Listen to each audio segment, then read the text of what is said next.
Go down this side. I'm fine. All right, cool. Let's first pick up where we last left off. Do a little bit of a recap here, because it's been a while again. So where we last left our gargle of goblins, I think, is what we've settled on. Yeah. Having been tasked to seek diplomatic alliances in the nations to the, I believe it's west. Yes, to the west of the continent. You all have made your way through a couple so far. Starting with the Zil and Zalargo, you made a not so much an alliance as a non-aggression pact with them, before making your way towards Droam to seek an actual alliance this time. Some things happened. You all were briefly guided on a different path with some dreams, where you met Talon, a down on his luck would-be bounty hunter who had been imprisoned for about a decade, I believe, is what he told you all. And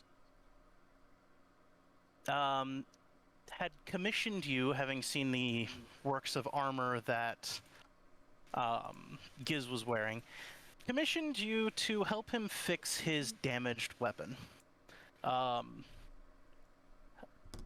series of events occurred following, where you made your way to Turakbar's Fist, learned some things about that weapon, made some deals with Turakbar in exchange for the notes that he had on that weapon. Then proceeded to make your way to Stavalon, the village north of the Whitehorn Wood, and genocide every except 2 people who lived there. Oh, yeah. So The you're one saying that it wasn't got away. really genocide, then? We're fine. Uh-huh. Yeah. Okay, We're massacre. we're just another serial killer. Yep. Tons of those exist. Massacre everyone that lived there except for 2 people. Then as you made your way towards Silberon to purchase the components you needed to actually make a new version of this weapon for Talon, you were briefly confronted by a creature you had spotted following you a while ago. This adult Oh, yeah. blue sapphire dragon, who expressed much disappointment and He's not mad. He's very just much disappointed. very much not angry, just disappointed in most of you. And give you some food for thought. Give you a presence that was overwhelmingly urging you to reconsider your actions in the future. I'm After just which a you made your way. baby. Yep, you made your way towards Silberon. Met with a master arcanist fire giant, who you purchased the required metals from, and made your way out. As you flew down back towards Greywall, conversations were had. A plan was put in place, and the new spell shot was constructed.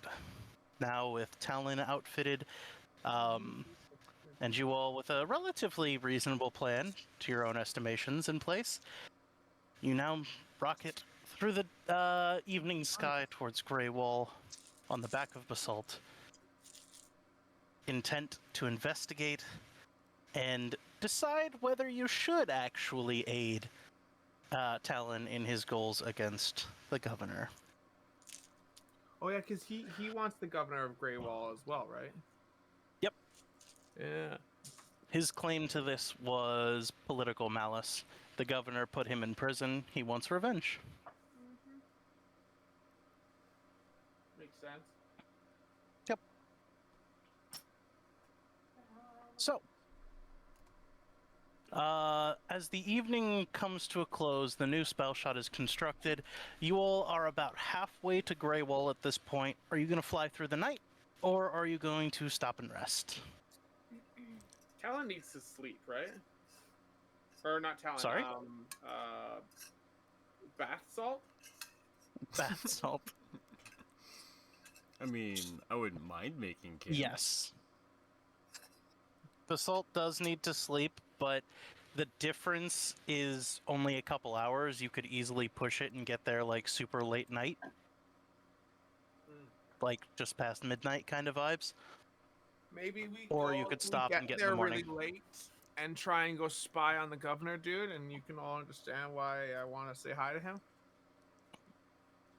Oh, yeah, you had business with him too, didn't you? Yeah, I had a dream about him. He had a dream. Don't dream. Yeah. I can dream, woman. I will overuse that joke. I'm sorry. I know you don't have one. Sorry, it just really reminded me of the ASDF. Your chair, honey. I can dream, Harold. Yeah, that's definitely what I was going for, but subconsciously, because I forgot about that. I can dream, Harold. It was a good bit. Was.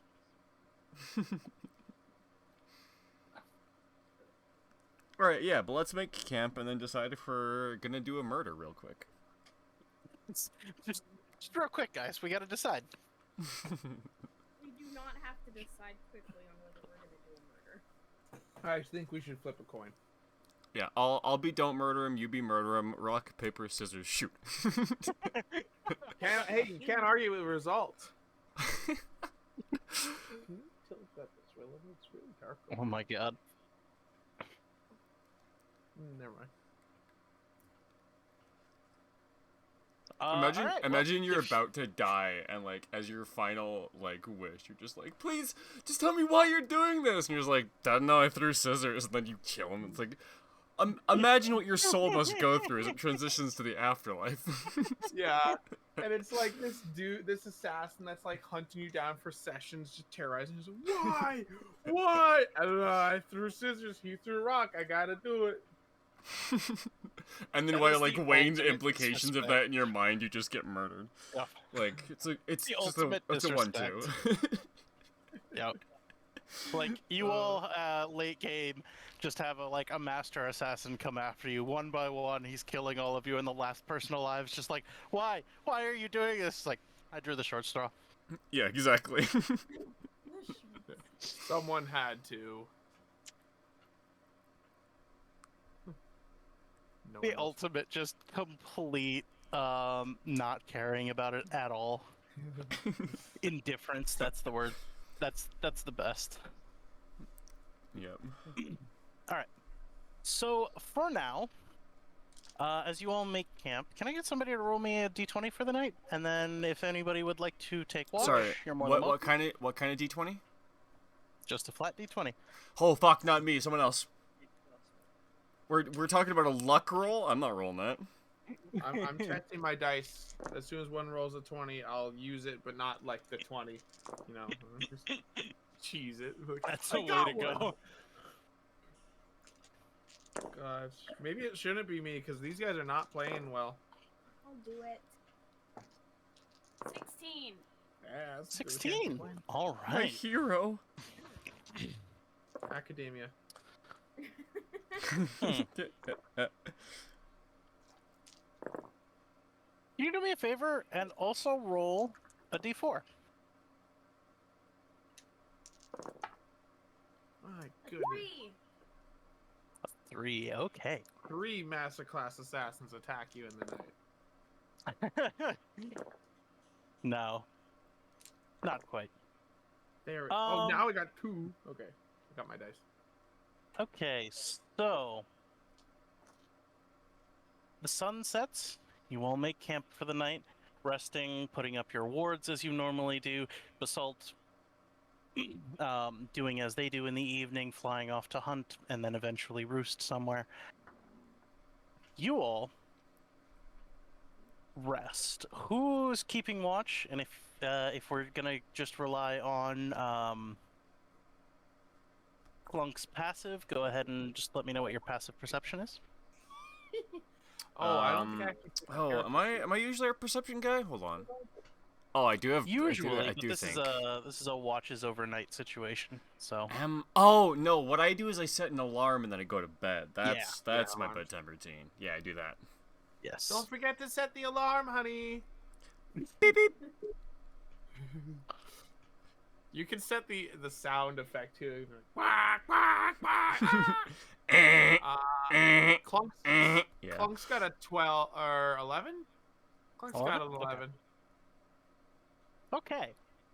Well, there's But, one yeah. other creature amongst you.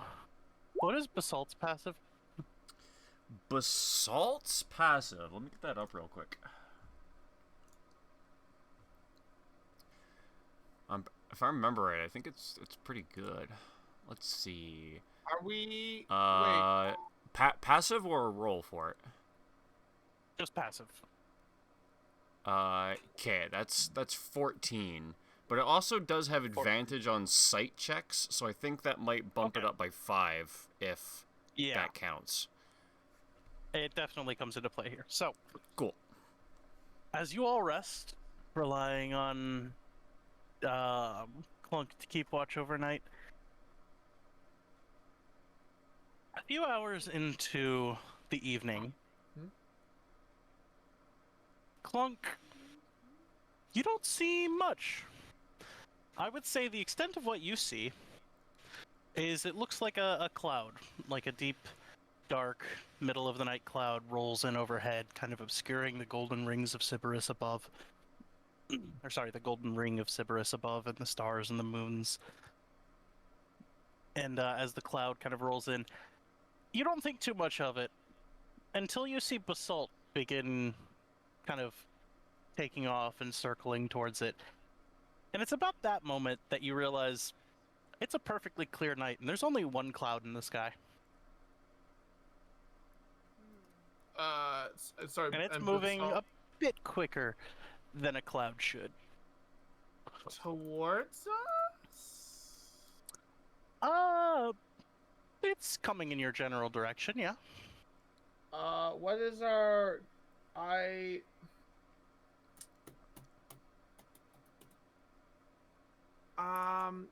other question too before we get into that. We've had a long rest before our last combat, right? I have all my spell slots gone. I have some stuff gone too, Yes. and given that it's night, have we? Or are we trying to do that right now because of that? You all should have your stuff back because, like, the I'll only thing you take should it. be missing is hit points because of the way we're doing HP tracking in this one. All of your abilities and skills you should have back. You have had a long rest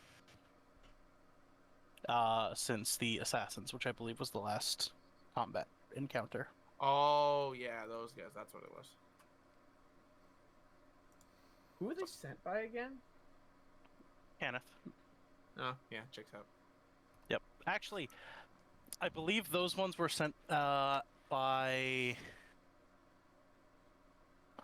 Serena herself? No, actually, I believe those were sent by as part of the Dark Lanterns. I believe there was the symbol on there, which you all, I don't know if anyone has it noted down still, but they were the entity that was involved in the scheming of all of the things that happened in Dargoon in the very first few sessions of the campaign. I'm just pulling up my spell sheet because I want to see if there's anything I can do with it. We would probably have like a campfire going. We're just out in the middle of nowhere, tents up, everyone's asleep, right? Yeah, you're somewhere along this road over here, so it would be a relatively barren area. Okay, give me a quick second. Kind of desolate, little bit of like dry and cracked landscape, maybe the occasional tree, high grasses, very yellowed landscape, very dry and arid. That's sort of the situation you're in. Didn't mean to send that. Oh, wait, I know what I can do. Do I still have invisibility? I have greater invisibility. I mean, I could hit 2 of us with that. That's not gonna... you'd like to make a perception check at this point? Now yeah, that you've yeah. Make a seen perception Basalt check, I think, spot it? before anything. Go ahead. Woof. 8. An 8? Yes. Alright. Yeah. It's just a cloud. However, Basalt seems more interested in it.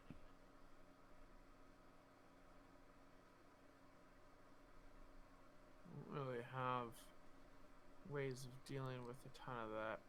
Right, let's see Basalt. If it's just a cloud, I'll just kind of sit down, and I guess I'm kind of like, I'm keeping an eye on it. But I'm not, it's just a cloud. Uh-huh. It's just a cloud. I roll bad. It's just a cloud. I won't let paranoia metagamer take over. That's a hard thing to fight, but it's just don't. Yeah, You you know know it's not a what? cloud, but that's all it is, surely. Yeah.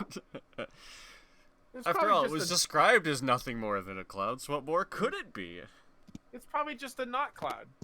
Yeah, better turn around and start checking the other direction for anything. Just literally turn around. I know my character doesn't actually sleep, but I'm gonna close my eyes and lay down and do it anyways. All right. Yeah. I'm kidding about that last part. I will keep Yeah, that's fine. eyes on it, but I'm not exactly, prepping a spell or anything. I don't care who it is, but I need one person in the party to roll me a d20 -4. I'm gonna Choco. do it. Okay. Get ready for this negative number. Here we go. Oh my god, that was close though. 5? 5 total? Yep, 5 total. You said -4, right? Yes. Okay, good. I did that right. What'd you As roll? you kind of kick back and relax, 21. Whoa, that's a big -4. as you kick back and relax, Clunk, you just see Basalt disappear over the cloud. That's Oh, a big over gas it. cloud.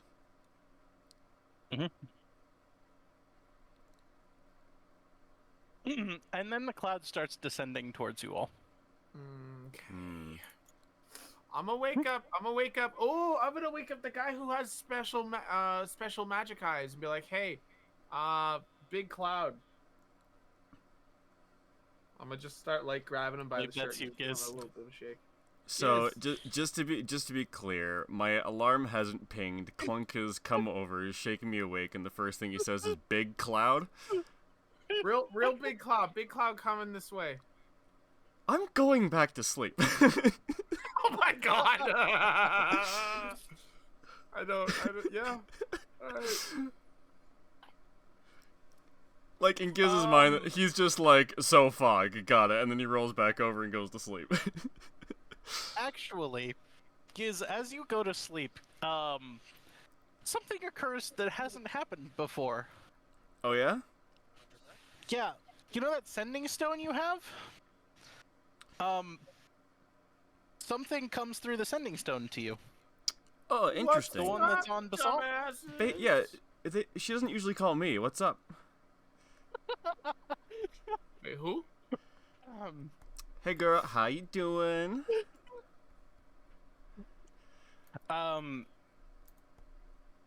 Let's see. Okay, so the sending comes through. This is wild. The sending comes through, and you just hear a voice go, I'm not certain who this is, but I believe I found your bird? Uh-oh. Yep. She's my who's this? There's It's no like response. that, The you sending stone wake up can in the only middle of the send night once. for a phone call, and you're like, what? Thursday?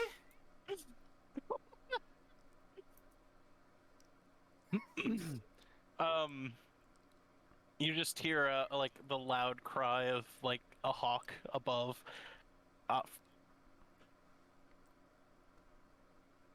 Oh, you went dead. Oh, Oh, there you go. Now Did you're I? back. Okay.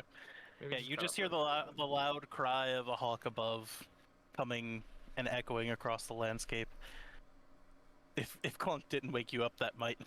Not to mention the unexpected phone call from the thing that shouldn't be Oh. able to speak. Yeah, I mean, I would imagine I wasn't asleep by the time that happened. Oh yeah, no, obviously. Rolled over trying But- to, but yeah. Then you get ascending. Yeah, I'll jump for the air and like tiredly stumble before going straight up.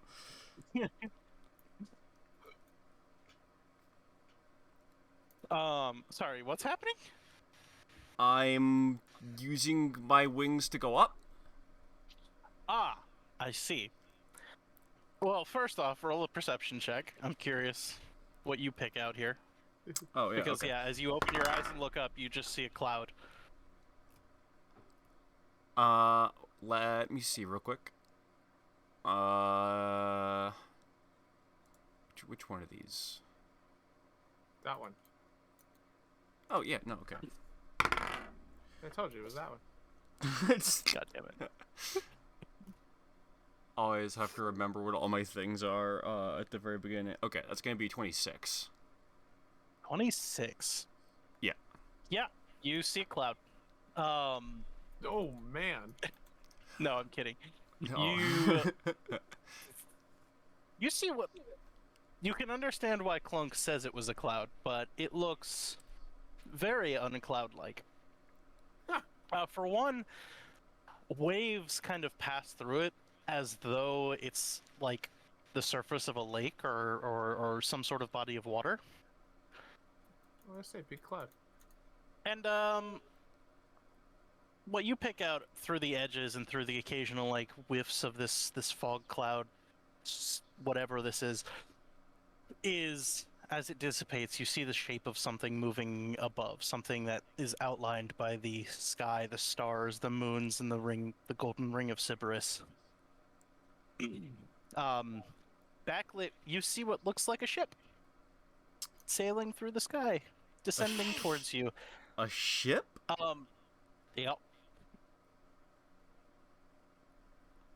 Descending in your direction.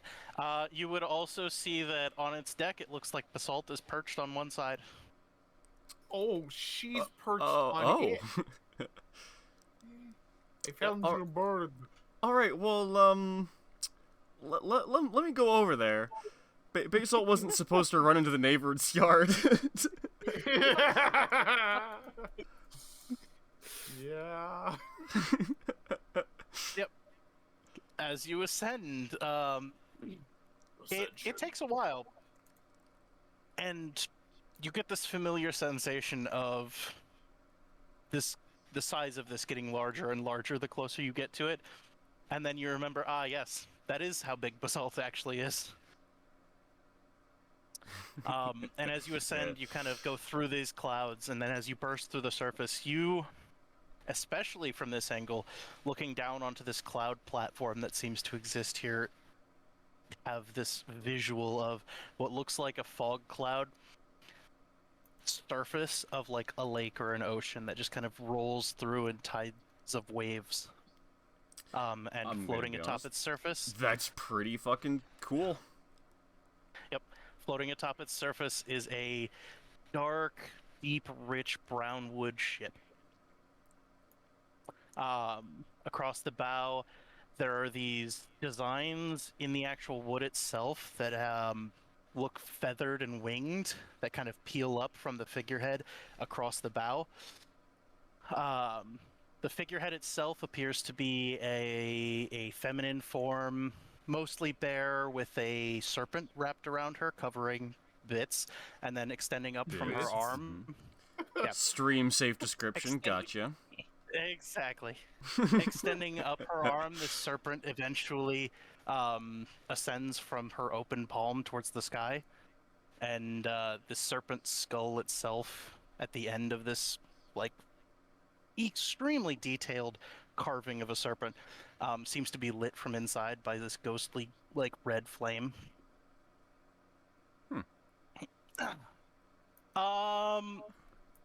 With a 26, yeah, you easily pick it out. Across the bow as well, engraved but not painted, is a name, and it is the Nightshade's Gale. Yeah, I like it.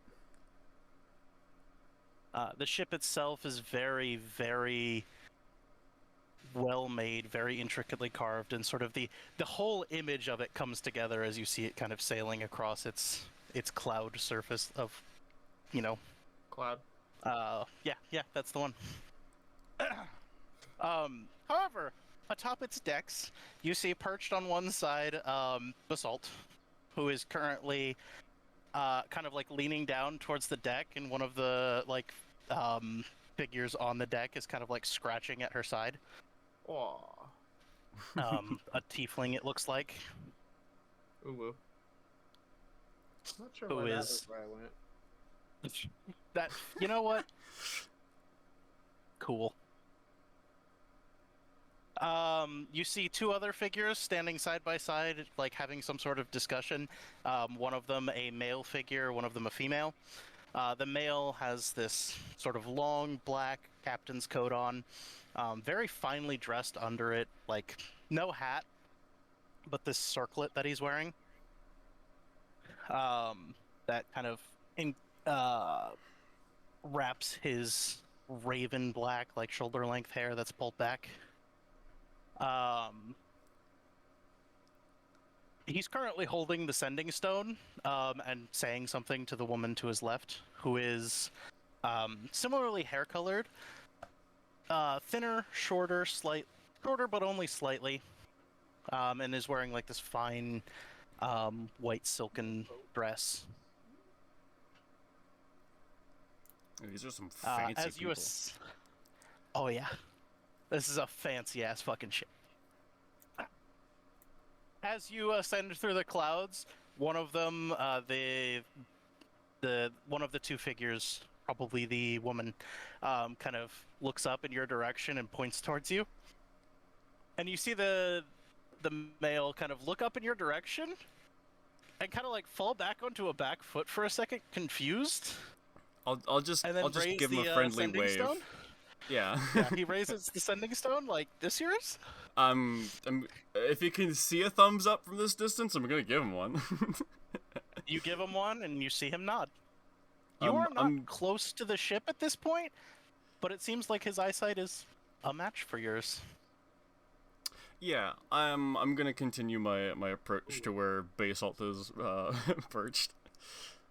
All right, yeah. It takes probably another 30 seconds or so for you to catch up to them. They, you see they call some orders, and you hear like the sort of ghostly echoes across the night sky as things are called and then recalled to each other. And the ship stops moving. And as you approach, the male figure kind of steps up to the edge of the ship and says, "You know, I didn't quite expect goblins, I must say. Usually when you see a rock like this, it's giants. But goblins." Well, people say have an ego to match giants, so we get by just fine. I suppose. You know, I can respect that. After all, he kind of gestures to the ship. You know, you have to have an ego to build something great, don't you? Yeah, it's quite the nice ride you've got there, and yours is good as well. He just I kinda, like, chuckles just tongue in slightly. cheek, Yep. because like He I chuckles a know little, I'm he's like- outclassed here, so like I gotta play it up a little, you know. Oh yeah. Yeah. He definitely chuckles at it and kind of says, "Well, yeah, we found this. It well, I think actually it found us. Your Or, bird here." Yeah, you could say the same thing about her. Stumbled across a egg in the moorlands, and she's been with us ever since. Fascinating. there's the flex. Raised from birth. That explains a lot. Yeah, most like I don't mean to be blunt with it, but most often these birds need some sort of how is it said? Tough love in order to be tamed. But raised from birth makes sense. Anywho, don't suppose you'd like to get it off my ship? Oh, yeah. Sorry, I don't know why she came all the way up here, honestly. Now you see, this is our ship now. It's like, what do you mean, your ship? You have crazy high eyesight. I'll say, go ahead and roll me a perception check. With disadvantage, so with your situation, it'd just be a flat roll. Yep. I'll take it. That's not bad. That'll be 22 if I can math right. 22. Yep, 14 plus 8, damn. it'll do. Yeah. As you're having this conversation, he's the only one that's talking out loud, but you can kind of see there's these brief pauses, these flicks of his eye that he kind of like casts his attention elsewhere for a second, and you get the sense, because you've seen other people do it, and because you have a decent amount of experience doing it, that there is some sort of telekinetic telepathic conversation happening here Yeah. as you're having this out loud conversation. Like, I can read, like, the micro changes and expression that, like, one would have during a conversation, but they're doing it silently. Mm-hmm. Exactly. Literally just, like, the occasional flick of the eye, a tensing of a muscle, a certain, like, shift in posture. And it seems like the three that are having it are the captain, the woman standing next to him, and then the tiefling that you saw that is still interacting with Basalt, still, like, kind of ruffling the feathers around the neck, and Basalt's kind of leaning into it heavily. Oh, yeah. If Basalt's happy, I'm happy. Come and Yep, get your and, bird! He says, well, that is assuming my first mate is willing to let it go. Lil, you done there? And the first mate, this tiefling that was difficult to tell, like, gender from a distance, because, like, they're very well built, very muscular, very broad shouldered, but as they kind of stand and turn, and, like, you see the facial features a little more, and, like, the specific, like, choice of attire, you can see they're more feminine in nature. And they just kind of, like, with this, like, childish grin that's, like, verging on bashfulness, just says, I suppose I could let it go, but we have to get one for ourselves.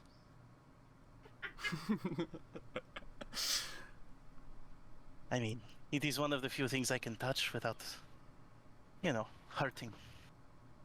And it's at this point that you kind of also take into the account that, like, this tiefling is touching Basalt without any sort of, like, worry or care about the, like, faint fire that makes up Basalt's nature. Yeah, they've probably had similar worries going the other way. Yep. She's Good old also fire pretty resistance, hot. You beat me to it. Damn.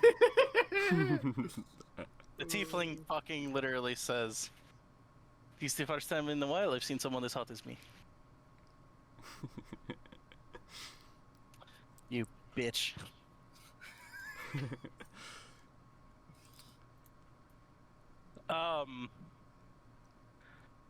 And anyway, the captain just kind of shakes his head. He's like, well, is just one goblin? Just you? Well, we kind of got a camp down there. We were sleeping until you rang. I see. Well, I apologize to wake you, but I figured you wouldn't want me sailing off the night with your bird. Yeah, no. I'm sorry to disturb you. Although, at the very least, you're a little bit more chill than our usual first impressions. Oh, of course. Well, this didn't seem like a scenario where you deserved to see the darker side of our dealings, but plus every now and then, crew needs a morale boost. Can't go pirating all the time, right? But we could. We found a new crew, boys! I'm not gonna lie, I'm real tempted to Just fly up there, but I don't. Fly up to where? The cloud? Yeah. Oh yeah. Yeah, right. I'm just messing. Yep. He kind of leans against the railing a little bit and kind of. Are you still just flying in the air right now? I've like perched next to Basalt. Okay, gotcha. In that case, he kind of like leans one arm on the railing, a couple feet away from you, and just says, "Well, perhaps we can make this little detour a benefit for both of us. I see from your he kind of gestures towards your entire like armor outfit uniform thing. I can Gotcha. see from your current accoutrement that you probably have a bit of coin to spare. Well, we always have extra goods for sale. What kind of goods? Good goods. The kind where it's best not to really ask where they came from. The kind that will be cheaper because you don't know where they came from. I was gonna say discount. The kind that you also might not want to trust perfectly 100% every time. Thanks You up for a letting us gamble? know. Yeah, I'm feeling lucky today. Wonderful.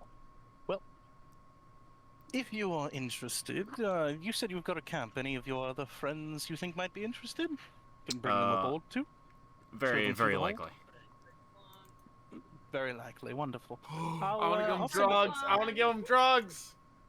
Oh no, you have drugs. I only have like 200 gold right now. I have a few hundred, so if we pool for anything interesting, we could probably get it. Because I think I'm still like minus on our like party wallet for the armor we got. That's fair.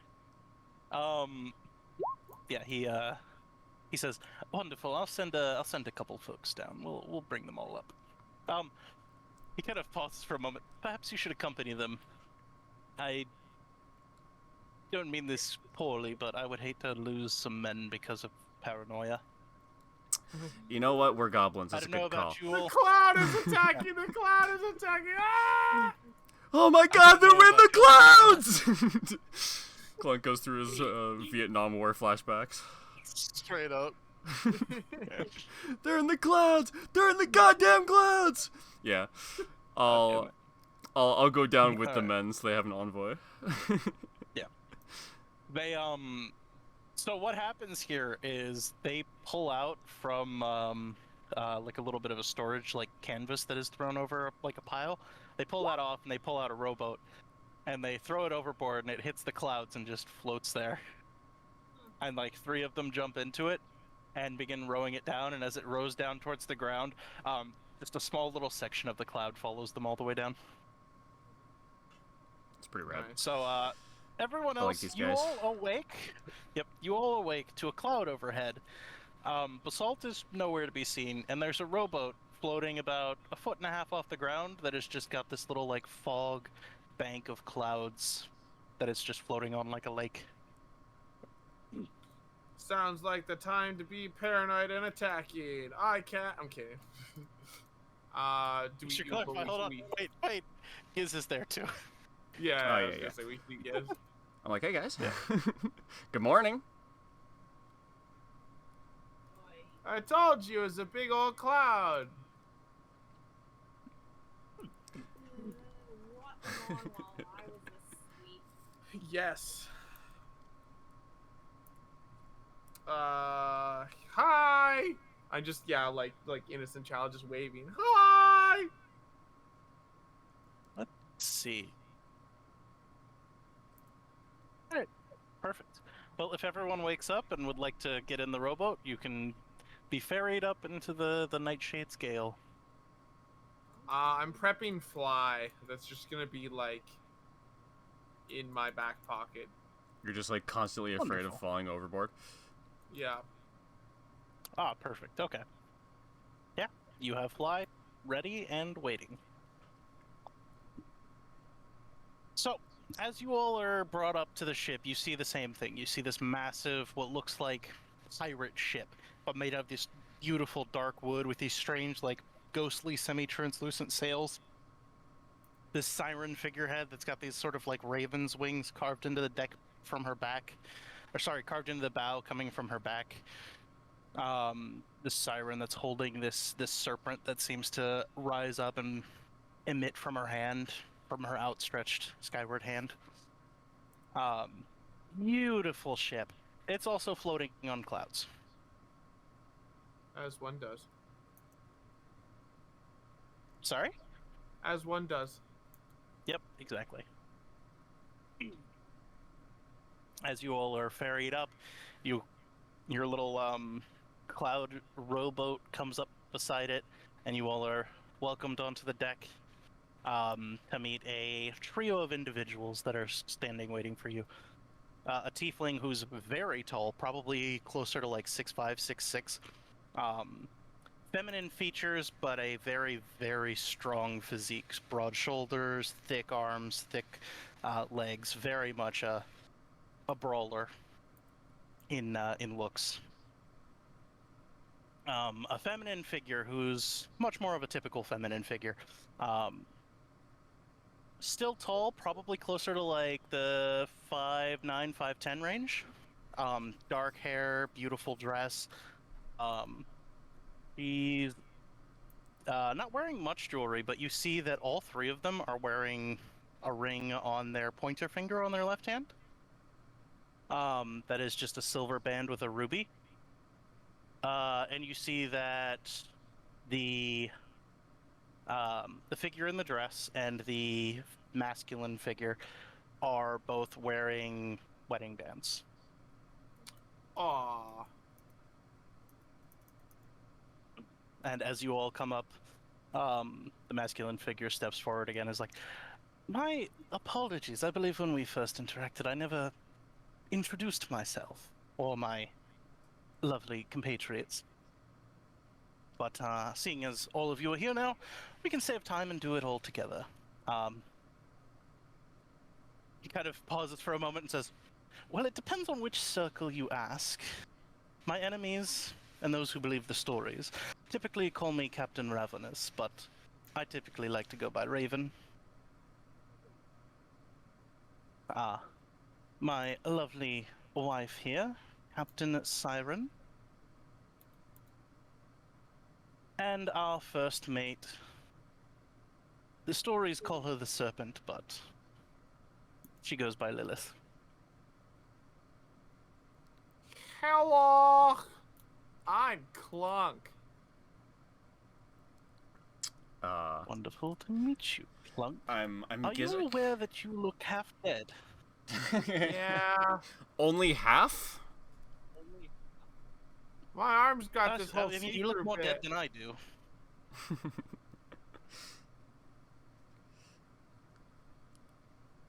My name's Senin. You show the see-through bits. God damn it. Alright, Senin. Lovely to meet you. Lovely to meet all of you. Well, I don't know if it was explained to you before, but your, he kind of gestures towards Basalt. Your associate? I'm not Ride. sure what the working relationship is, but I'd hate to assume. Your ride came and, well, was a bit curious. Yeah, she's like that. And yes. I mean, it's Well, rare that she sees anything I bigger than discovered she the- is, so, True. You know that I is just fair. wanted to see if she could land on it.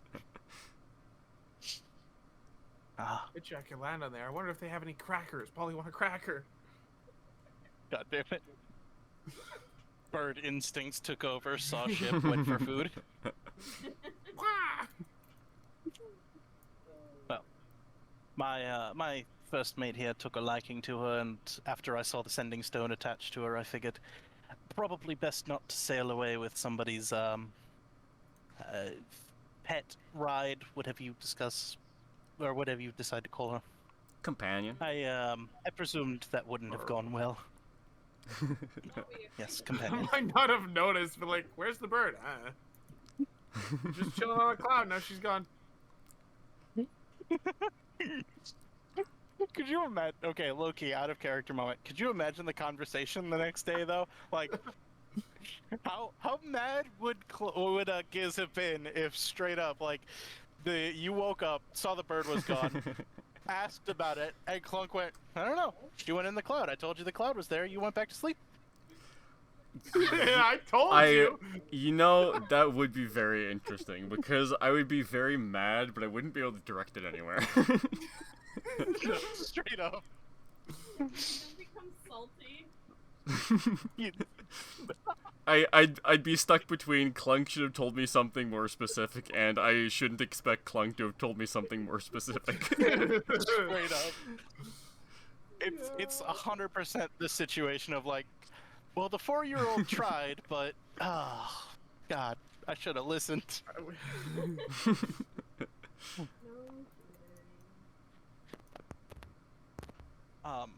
Back in the moment though, the captain kind of looks over you and is like, anywho, after a brief discussion with your well-armored friend there, I figure it might as well save us all a little bit of a heartache and headache here, and perhaps we can make it a bit of a fortunate stop for all of us.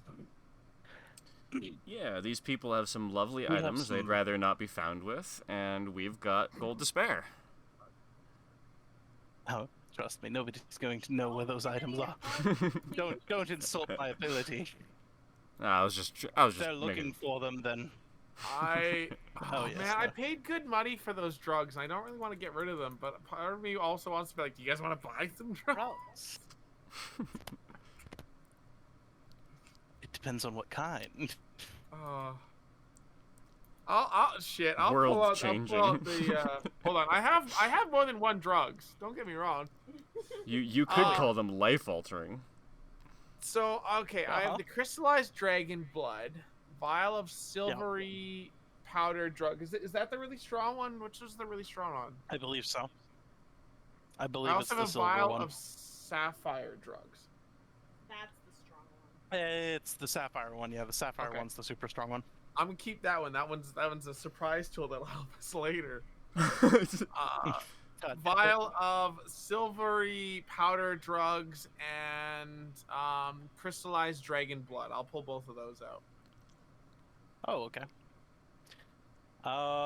He kind of extends a hand. It's like, do you mind if I take a look? As long as you don't take a taste, we'll all be. Of course not. Of course not. No sampling the goods. Personally, I don't partake, but I know some folks who might. There's a little twitch in my You gotta- eye, and there's a little nom flashback. He looks over them. You see this like sort of intense stare for a moment, and then he says, "One moment." And he reaches into the coat and pulls out these it looks like a gem inspecting lens, Ooh. but as he kind of Bro, this clicks guy it a knows his couple times, you see drugs. that it glows. You see that as he clicks it a couple times, it glows, and then as he holds up and inspects each of them, so well, the dragon's blood is fairly common, but this silver one, quite exciting. I might just have to. Wait, purchase this from you. hold on. A point of context, real quick.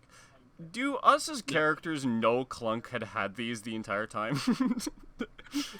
or did this Actually, I 4-year-old don't just start think unloading so. his pockets on all these like super illicit drugs, and we're just sitting there like, what the fuck, Clunk? I believe that Because one is more we've accurate. known he's had those whole time, but have we known?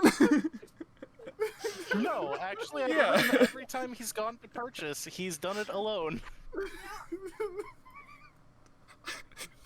That's like, fucking hilarious. I found these in the gutter, and I just pull out like hard drugs. Oh my god. This is worse than the tea leaves.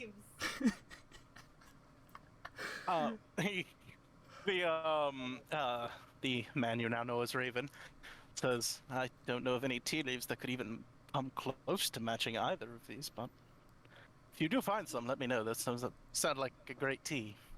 Actually, I do think I still perhaps. have 10 of those on me. I never Oh my use them. god! I'm gonna pull them out and be like, tell the these story of are how the I killed ones the man. actually. Ah. This is how we killed a man during breakfast. No, not we. Clunk. This is how he killed a man during breakfast. I'll point at him. I'll say I've killed lots of people while eating food. The, I'm the only one. the captain, sorry, there are two captains. Captain Raven looks at you, kind of like expecting the joke, waiting for the punchline, and then just like, oh, you serious? Oh my, you'll have to share that story. Yeah, That I'm sounds just fascinating. kind of doing a little Rocky, like I'm so proud. Yep, And yep. I'll share the story of how he killed someone over breakfast. Yep, Klung just started Oh, munching on some tea fascinating. leaves and just had an amazing experience. And the other guy couldn't be outdone, so he took a handful of tea leaves Wow. and he ate them. And then he died, and that's how we got indoctrinated to Lord Lash or Rook's army. That was how the rest of them basically met us, wasn't it? Yeah. that was the first time they saw us. Fascinating indeed. Wow, quite a story. Anyway, yeah, perhaps we can, if you're willing to part with any of these things, perhaps we can consider a trade once you've seen the wares that we have to offer. Yeah, let's get at him. Follow me. He begins to walk away, and then he pauses and kind of turns back and says, Lilith, man the decks for a moment. We'll be back. And the like large, broad tiefling first mate kind of just nods and then turns back towards the crew, and she doesn't have to say a word. The crew immediately, upon her turning in their direction, gets back to busy work, shuffling around, scrubbing things, sweeping things, and before you all descend to the stairs down into the hold, you see that she kind of like out of the corner of her eye is looking in your direction. You'd be the only one to pick this up. But she's looking in your direction, and the second that Raven and Siren are below decks, she turns back towards Basalt. I ain't no snitch. Nope. But you all are led down a very narrow, like, underdeck staircase past the crew quarters, or past the hall that would lead down towards the crew quarters, and then down into the deeper depths of the ship. Where you are led into a cargo hold. And the cargo hold itself looks fairly empty right now. There's just like the occasional odd crate and box that's just kind of piled up. It looks like there's some extra supplies around here. Just some minor and random shit. And he kind of straightens up, cracks his neck a little bit. It's like, takes his coat off and kind of sets it on the wall. It's like, now the wondrous difficulty of finding all of the shit I have stored. And he just starts rooting through boxes. The first crate he opens, he cracks it open, and you kind of see that inside's a bunch of just like dry rations, food. The next one, he kind of like kicks that one aside and kind of pushes through another one. The next one's a barrel, and it's full of some sort of liquid that gives off a slightly alcoholic and fruity scent, and he just kind of like, nope, that's not it. Puts it aside. And you see that as he moves and like works here, this guy's fucking strong. He does not look it. He looks like a very gentlemanly sort, but he just picks these crates up and moves them across, removes them around like they're fucking nothing. He goes through, he picks up another one, and as he opens this one, he's like, here we go. Some bits and bulbs in here. And he kind of like turns it out, and you can see scattered across the floor, there's a bunch of random clothes. Just any sort of clothing you could ever desire is there. From fine to not so fine to literal scraps. Just like turns it out and kind of kicks through and is like, a bit of extra supply. You can never have too many, especially amongst crew members amongst a crew who typically what's the polite way of it? Don't give a shit about the themselves. clothes they wear. Oh yeah. I thought people were stealing. From me? Never. He goes through another crate, and it's just more like random supplies, wood, extra nails, like small things. Kind of gestures towards a big ass pile of rope in the corner. He's like, we've got about 1,000 feet of rope if you're interested in rope. Plenty of that. Kind of scratches his head, like, don't judge me. The captain I learned from told me you could never have enough, so, you know. I'm just gonna patiently wait for him to say something worthwhile. Okay. Just dead. He continues going through, and then you see Rope is very cute as an offer to me. Let's just say that.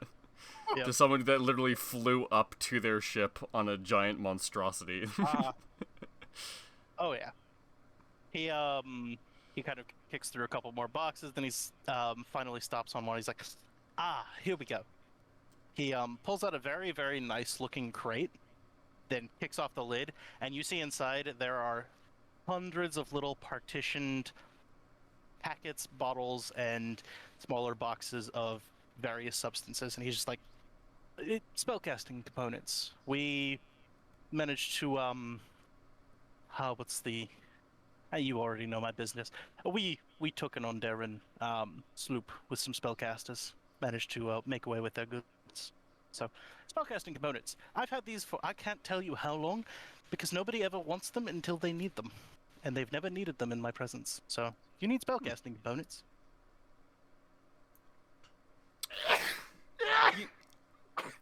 You know, a bunch of this stuff isn't stuff that I would need personally, but a bunch of this stuff could also just be stock for the Clockwork Dragon. Yeah, too. you literally. I could get the stuff at a discount and then just make bank. Oh yeah, looking through it, it's all the kind of shit you would carry, like everything from like powdered metals, metal shavings to like powdered gemstones, melted down liquids, like literally all kinds of common spell components, and then more rare ones, like, you know, getting into the really weird shit, like bat guano and charcoal powder. Blood from and a human that's recently died? No, none of that, but there is blood vials in there. It's kind of congealed, and as he pulls one out and kind of shakes it, it kind of looks more like a jelly at this point. He's like, ugh. Kind of puts it back. Anyway, now that I found this, I think I know where the rest are. And he kind of kicks through another couple boxes, and you see he pulls out this very, very sturdy lockbox. He's like, I believe this is a box of gems. And he kind of like fiddles with it for a minute. He's like, does anyone here have a lockpick? I'll offer to pick the lock. Oh, I can do it. I just need the tool. I don't carry them on me anymore. That's kind of a flex.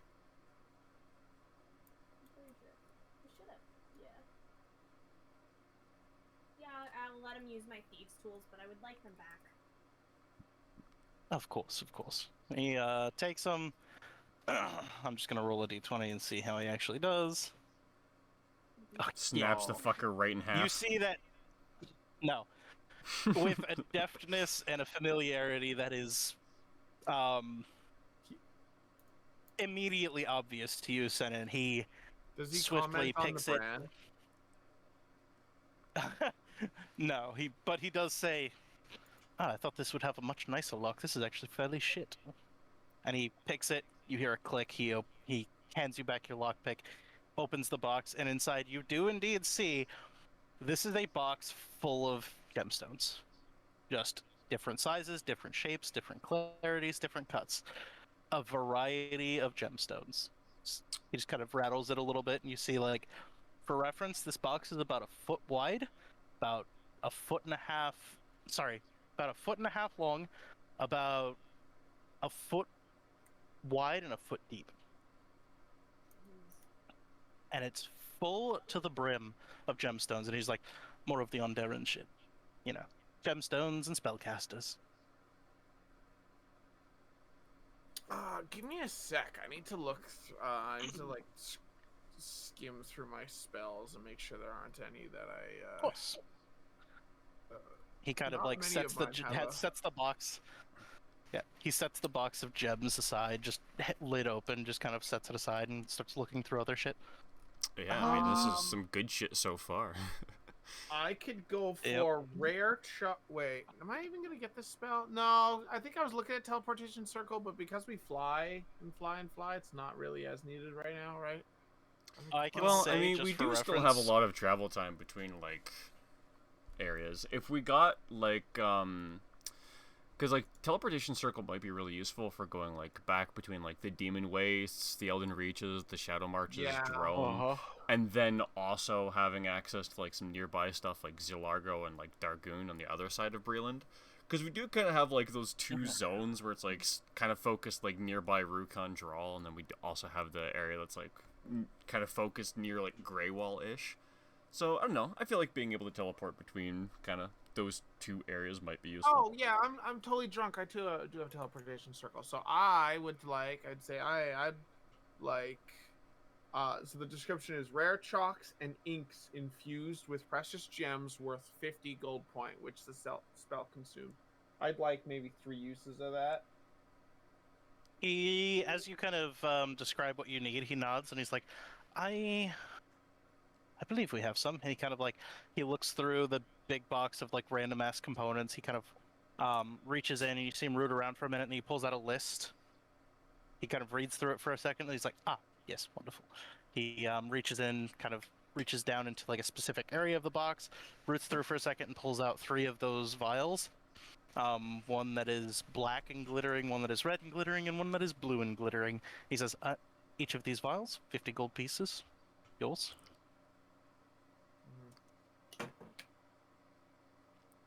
This will provide you 3 uses of that spell. Yeah, I will put down 100 and here we go. Let's just look at my actual numbers. Oh yes. Let's Haggling. negotiate. I will put down 137 gold and 18 silver. And 2 copper. So 138 gold and 7 silver. Or 8 Yeah, silver. and 2 copper. Okay. Here, and it's just like a piggy bank. Here you Yeah, go. go ahead and roll me a persuasion check. Hell yeah. It's gotta be like a nothing DC. Just don't nat 1. Ooh, well, that is a 27.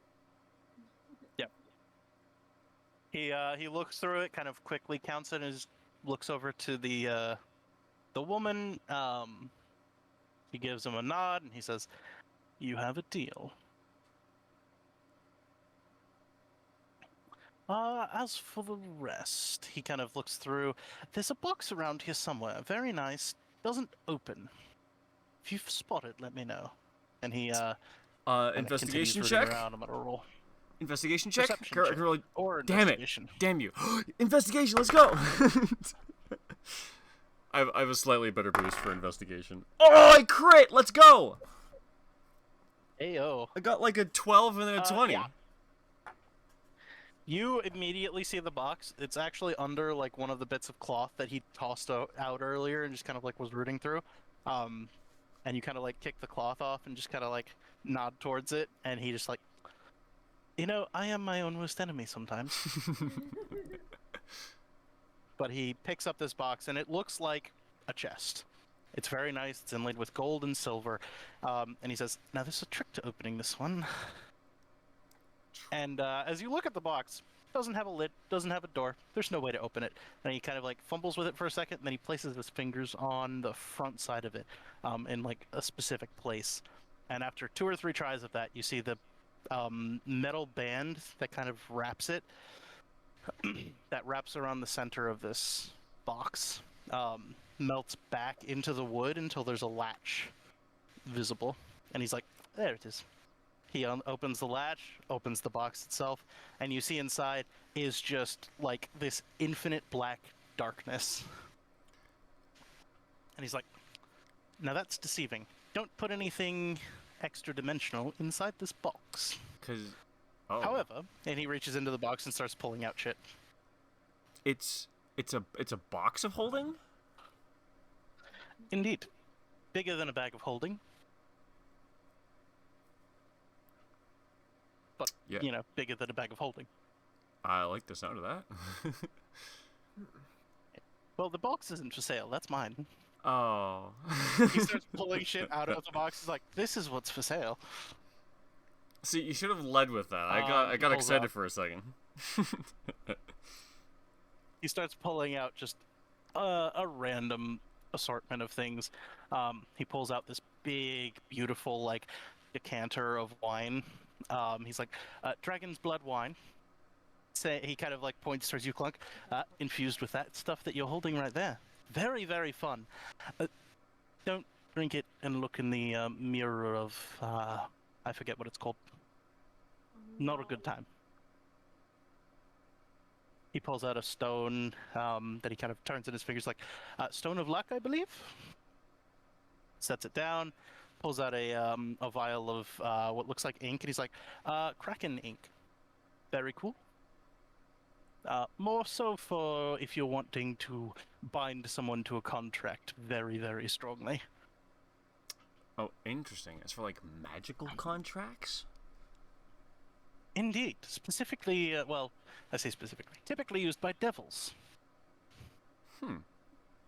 I managed to get one. Don't ask how. Pulls out a deck of cards. Deck of illusions. Very fun. He pulls out this sort of like strange, semi-ethereal, ghostly white veil. It's like the Banshee's veil.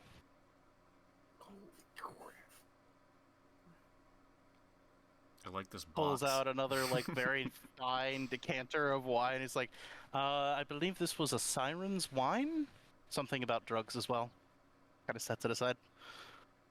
He pulls out a small case of vials. Probably about 12 vials in this case that all have a little bit of like this deep, dark crimson liquid in it. He's like, vials of vampire's blood. Vampire's blood? Yes, certain very, very powerful things you can do with it. It's said, he kind of like leans in a little bit conspiratorially.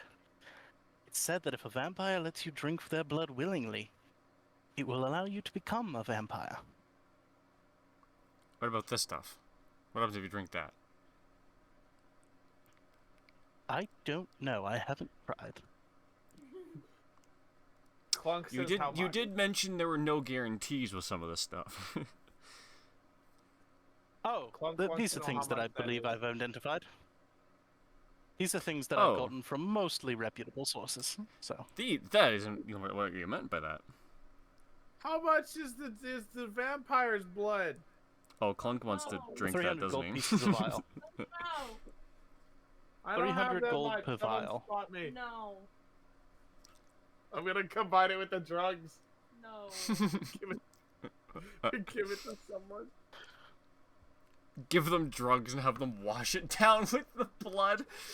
Yeah, He no, pulls out 17 these two no. figurines and says, I believe these are supposed to be the same thing.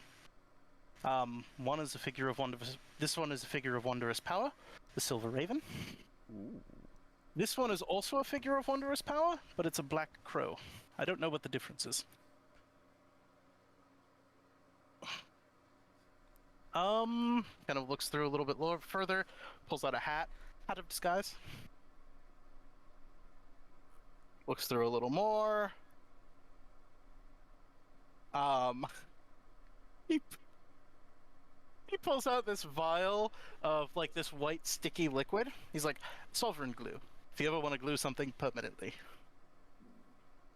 How much? This one is 2,400 gold pieces. Yeah, no. 2,400. Damn. Okay. Yeah, because it really does Yes. work. It does indeed. He pulls out this like very intricate looking iron bottle.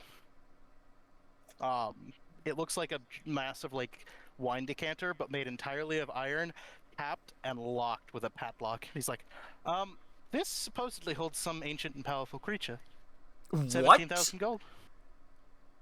Okay, 17 wait. what?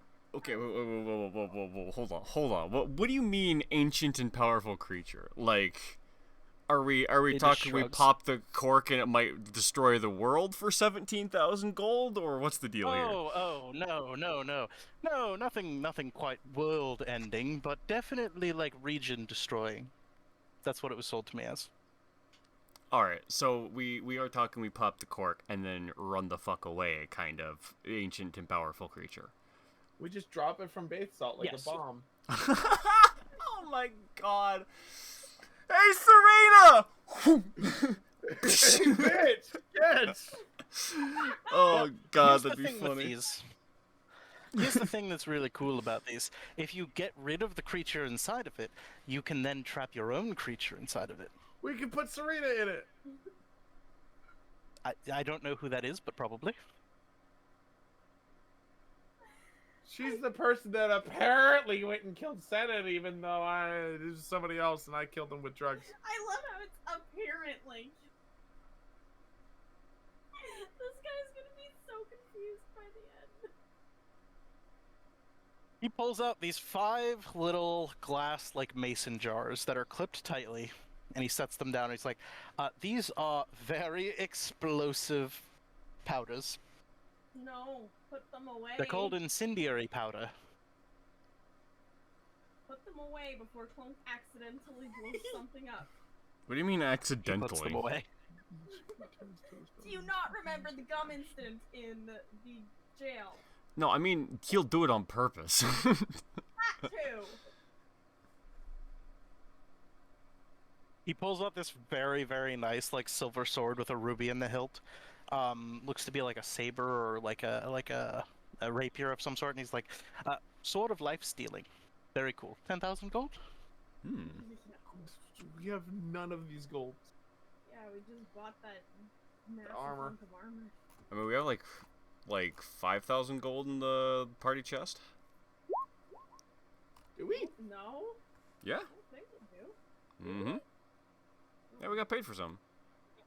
I forgot. How much- He I starts think pulling Stalin out some more Blue- shit. These might be more in your price range then. Pulls out these nice like sort of leather bracers. He's like, gauntlets of throwing. Oh, is Gurgi stacked with gold? Is I haven't Gurgi? really bought anything. 158 plat, 900. Holy shit! Damn, Gurgi been That's saving about- up. For reference, that's about 2,500 gold pieces, roughly. So, it's a good amount. Let's pull it and buy Gurgi the cork of Big Demon Boy inside. I think that's the one mean, thing that we can't buy, it's- actually. Everything Yeah. else we could basically go bankrupt for, but... I'm gonna look at the cork. How much do we have overall right now? Can we do that real quick? I believe Oh, if you just have do, like, a full 5,000 in calculation? party and... Yeah, I believe if you have 5,000 in party plus what Gurgi has, you're still looking at only about like 7,500, 8,000 gold. Yeah, I've got I have a bad feeling it's 57, not almost open world exactly. and it's just something useless. 5,700. It's like a penguin or Gotcha. something. He pulls out the gauntlets of throwing. He kind of says, make you throw very well. Very cool. Oh, you pulls put out those these on to nice, play like, Rocket slippers. League, don't you?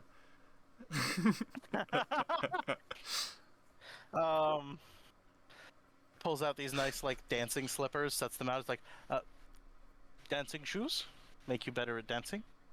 Dancing Queen.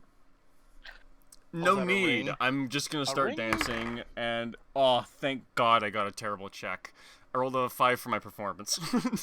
I'm not gonna lie, dude. I was prepping to do silvery barbs on you. To make sure I failed. Yeah. Yeah, no, I Best party. I respect it. I failed all on my own though. No need. He pulls out a ring and he's like, this one's kind of devious. It's a ring of lies. Makes everything No, you it's say a lie. fucking not. Why would I want that? Fun? The Ring of Lies? He just puts it back. Yeah, for fun. Why not? Well, He puts it back. Oh, this is the thing. He pulls out a mirror, this like tall stand mirror out of the box. It's like a mirror of false reflections, and he kind of like shows you your reflection. I think you are reflected as just the most hideous hag you could imagine. What do you mean false? It looks fine.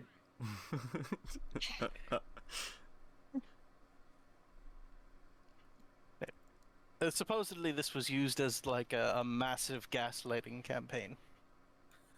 I'll do it. Kind of puts it back in the box. Anyway, don't take drugs and look into that. You will go very crazy very quickly. I'm How gonna much look is at that Clug one? specifically. Yeah, how much? The mirror, 1,000 gold pieces. Can I take some party funds? No.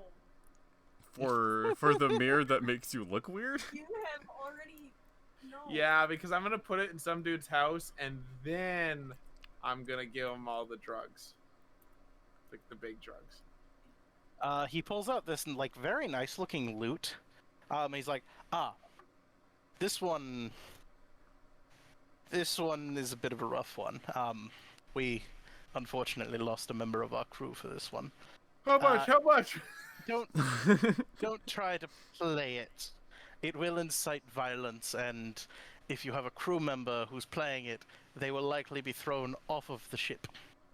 Which, when you're several thousand feet in the air, means that you no longer have that crew member. A loot that that, only it's called plays the loot of chaos, discordant. huh? The loot of discordant melodies. It's chaotic, it's painful to listen to, and typically if it goes on long enough, it will incite violence. He roots around a little longer. This one's really fun. He pulls out a very nice looking necklace of like pearls, and he's like, a necklace of strangulation. Strangulation. Indeed. Whatever you put it on, it will strangle. Don't put it on yourself. And don't ever I'm gonna put it on the necklaces that you haven't snake. identified. I wanna put it on the snake. Put it on the snake. As he's- Oh no. As he, I'm not gonna make a joke. As he says the thing about like never put it on yourself, he kind of like rubs his neck. He's like, and never trust magic items implicitly. He kind of looks through a little longer. This one's real devious. He pulls out a pouch, and it looks like a bag of holding, and he hands it out to you. Reach inside. I know exactly what's inside. I'm gonna do it anyway. I'll reach inside. You reach in. Yeah, sure, why not? Okay. What are you trying to pull out? Mom. My father's love. How about just a banana?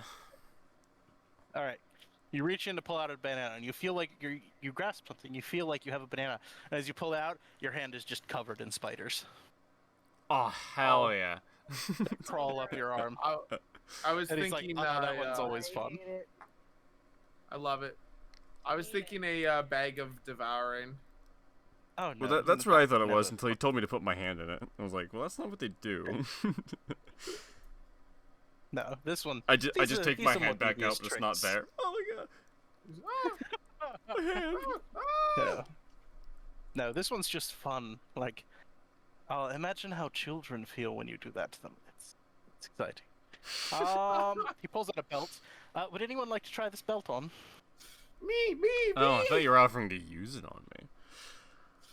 Clunk grabs it excitedly. Okay, Clunk. I'm gonna You put the I'm gonna belt like put it completely around the snake belt. Okay, so you This put the belt poor on over your belt. snake. What was that, Zero? Well, I said, so you put it on over your snake belt. Yeah. Well, it has no effect on your snake belt, but for Oh. everyone else, Clunk, now in every way, is the exact opposite gender that he was before. Clunk is now a What? female. Does that even? I'm just gonna pick my nose. Clunk, nothing feels real different. Why are y'all looking at me weird? I wouldn't be, to be fair. You're Like very this, pretty. this is just like the 8th physical transformation you've gone through at It this point. really is not. Hi, Clunket. That's not how you say it. If anything, you'd get like a blank, bored, tired of the shit stare. The Captain Raven kind of like excitedly waits for everyone's reaction, realizes there is none. He's like, "Oh, usually that's more exciting." All right, get Yeah, if it happened to literally anybody else.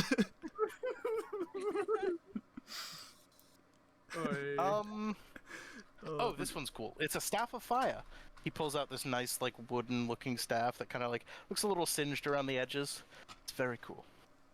It's a spellcaster staff, and apparently does bonuses with fire damage. I don't really have anything fire anymore. I've gone on the more Eldritch side of spells.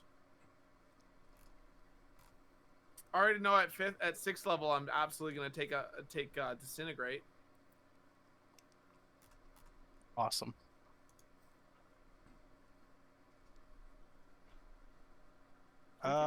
He roots around for a little while longer. Then he Oh, no, I'm says, getting "I more free think stuff." that's more or less all the interesting stuff." Yeah, I actually have 0 fire spells right now. How much did you say was for a sword? 10,000 gold for the Sword of Life Stealing. Held by a former vampire lord. Is that his blood? He kind of smiles. No, that's my blood. Yes, of course it's his blood. Oh, you got me there, you jackass. We were all like, "He's a vampire!" And then all disappointed that he wasn't. Oh. We're like, "Oh, he's just a regular pirate? Boring." I can't do math. I need help. Yes, what's your passive insight? Who? Me? Yeah. What's everyone's passive insight? Is anybody over like a insight? 17? Boy. Nope. I would get a 14. Okay. Insight is wisdom 11. Okay.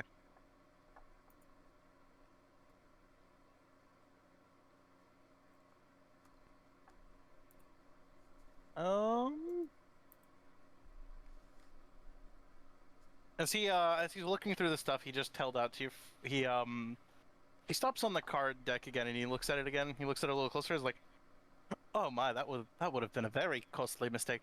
No, I apologize." He puts that back in. You can't have that one. Oh. Can you put the sword back in? No, the deck of cards, the deck of illusions, as he Oh. called it. Oh, yeah, okay. I Oh. wasn't Can paying I attention have for like one? 1 second. Would you like one? Yes. He pulls out the deck. Oh my god. He offers you a card. Clunk, no. Wait, as Clunk said no to anything! Yoink. Oh. As a DM, I have to do it, right? Like, I have to put the candy there, right? You got Yeah, and as Clunk, I have to eat the candy, even if if everyone keeps saying it's not candy, it's wood. chewy and I it don't think tastes that's good. how- Shut up. Yeah. You just All right. don't know what good wood tastes like. So, I'm not gonna touch that, but Oh my god! I'm actually gonna move away for a sec. Away from Clunk. Like I know out of character. roll me a d20. Me? D20? Yep. Christian, Yep. blow on it. 17. 17, okay. Good. It's not what I wanted to roll low on. Oh no. Oh, yes. I'm emotionally prepared for a new character. What a way for Clunk to go. Bye, Clunk. Have a nice time in the Astral Sea. Goodbye. Bye, have a great time. What happens if I put 2 bags of holding together in the Astral Sea?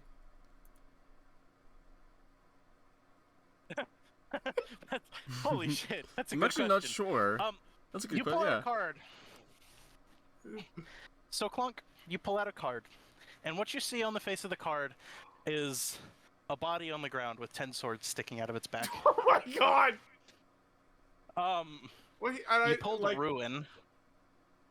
Can I quickly, I don't know if this is last words or not, but like, what did that guy do? Imagine if you just like keel over right after that. Family Guy Death Pose edition. Twitch. Oh no. You all watch as Clunk's bags, Clunk's drugs, Clunk's gold, Clunk's weapons, Not my Clunk's shit. spellcasting components, all of it's gone. All of it. Thanos snapped away to dust. My clothes? Clunk has no form. No, you're still wearing like scrap clothes. But yeah, all forms of wealth that you have or own, whether magical or otherwise. Oh no, I apologize. Other than magic items. Oh, thank God. Jeez. Other than magic items. Everything else, dust, gone. The big drugs, they're magical. Roll me a d20 on those. We'll see. 19. Okay, the drugs today. All of them or just some of them? Just the super big one you bought. The others don't. They're not magical. They're Well, just you drugs. better, you better shove them up your ass before they disappear too, I guess.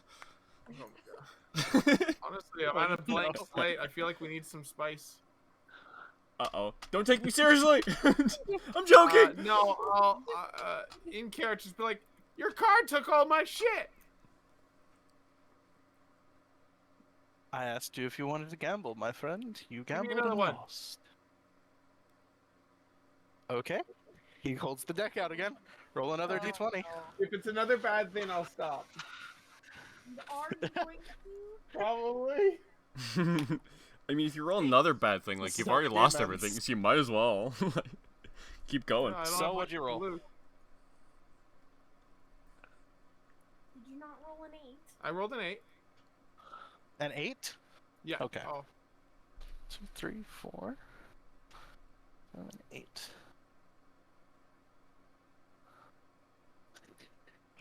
Damn it! What? Okay. Give me a sec. I'm level 13. Clunk? No, definitely not. I'm gonna have to be right back. You all can discuss. I need to do a bit of research and run to the bathroom. I'll be right back. Yeah, interesting. Clunk broke the game again! Did you pull Avatar of Death? You have to fight a I mean- nightmare thing for your life? At higher levels, that one's not too terrible. Yeah, but like, I think you by yourself?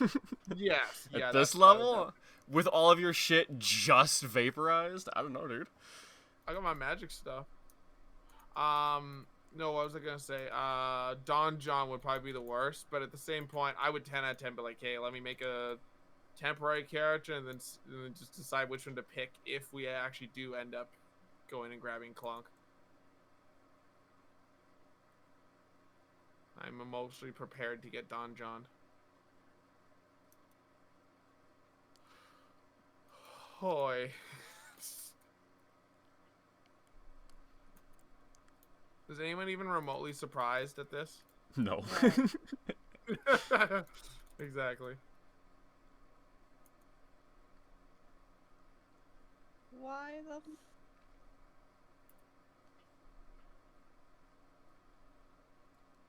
Oh. Oh no.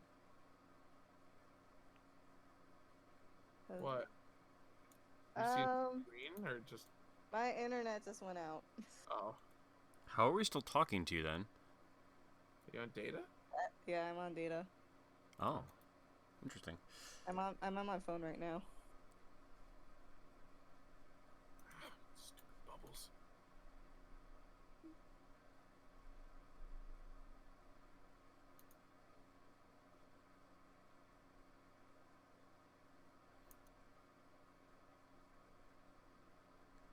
Ooh.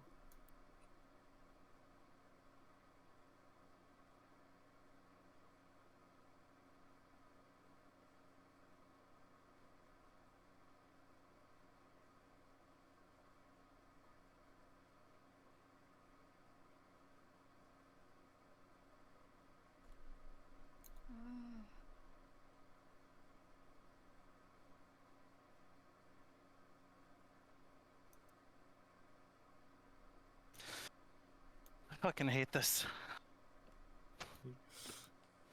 I mean, I got a bad one. If luck decides anything, maybe I get a good one. 0. My Wi-Fi went out. Ah, So I don't have access to... that's unfortunate. Yeah, I don't have D&D Beyond and Roll20 up anymore.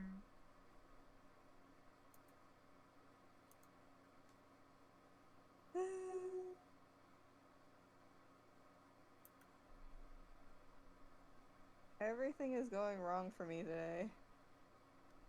Sorry, Choco. That's frustrating. E.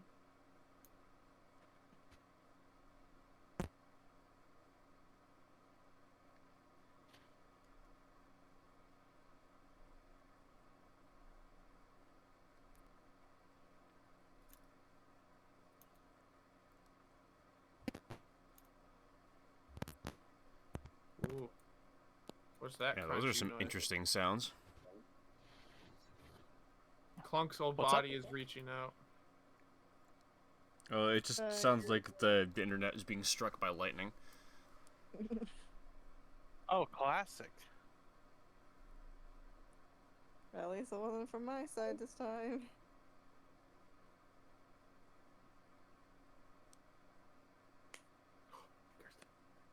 Okay.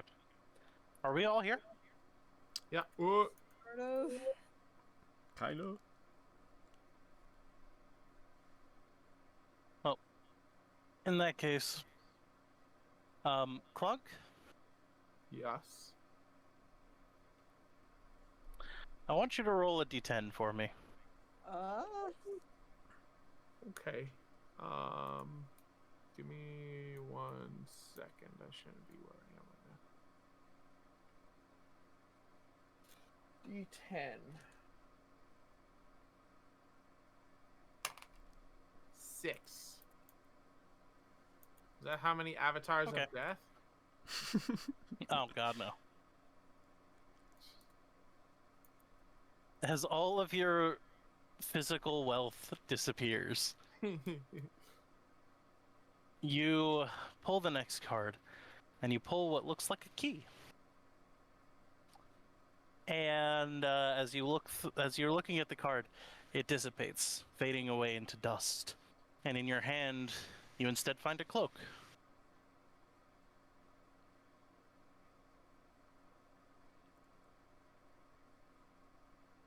Okay. You have a cloak now. I'm gonna put the cloak on. You put the cloak on. You can add a cloak of protection. Oh. Okay. Yep. That's it? A rare item of the DM's choice falls in your hand. I gave you a D10 list, and good. That's it. Isn't that I thought cloak of protection is uncommon. Hold on. Did I fuck up the list? I could totally be wrong, but I'm pretty sure I often try to get that one. I did this wrong because it's supposed to be a weapon. I apologize. In that case, instead a rod appears in your hand. I hold it with my hand. Yep.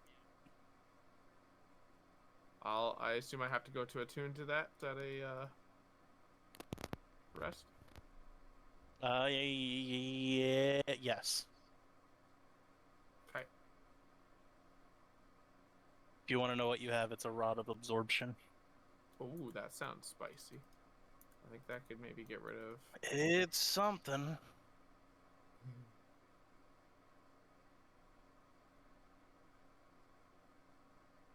Oh my god.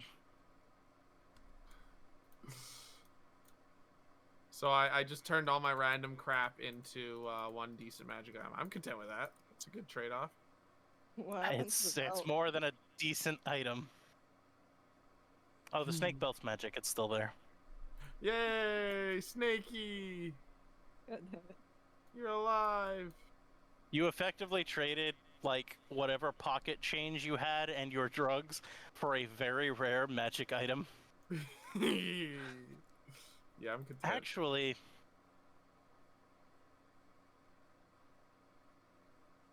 time to make the DM ruling on something. Uh-oh.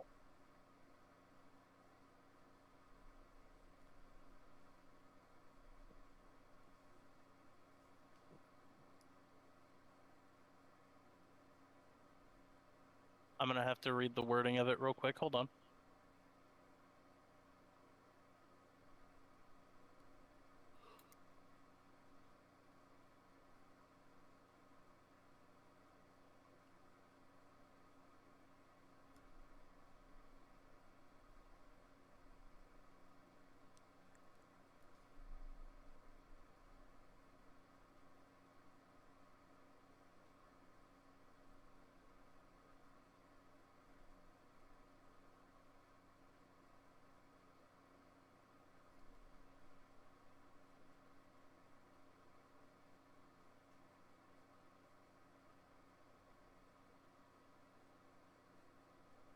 So, I'm at the point where I decide whether or not the group party funds that he has part ownership of disappear as well.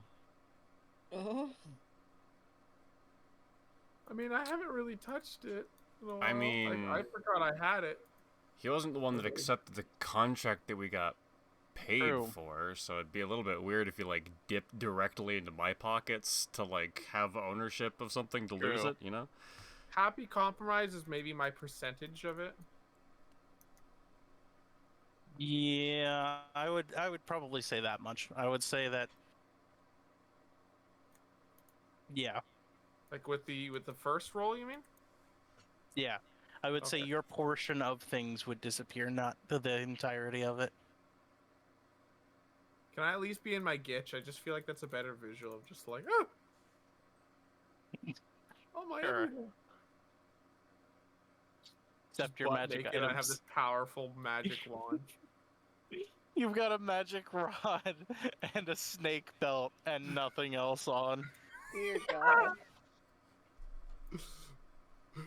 I am prepared. All right. What is the rod? Or do we have to? It is the Rod of Absorption. Okay. I'll write that down. Do we want to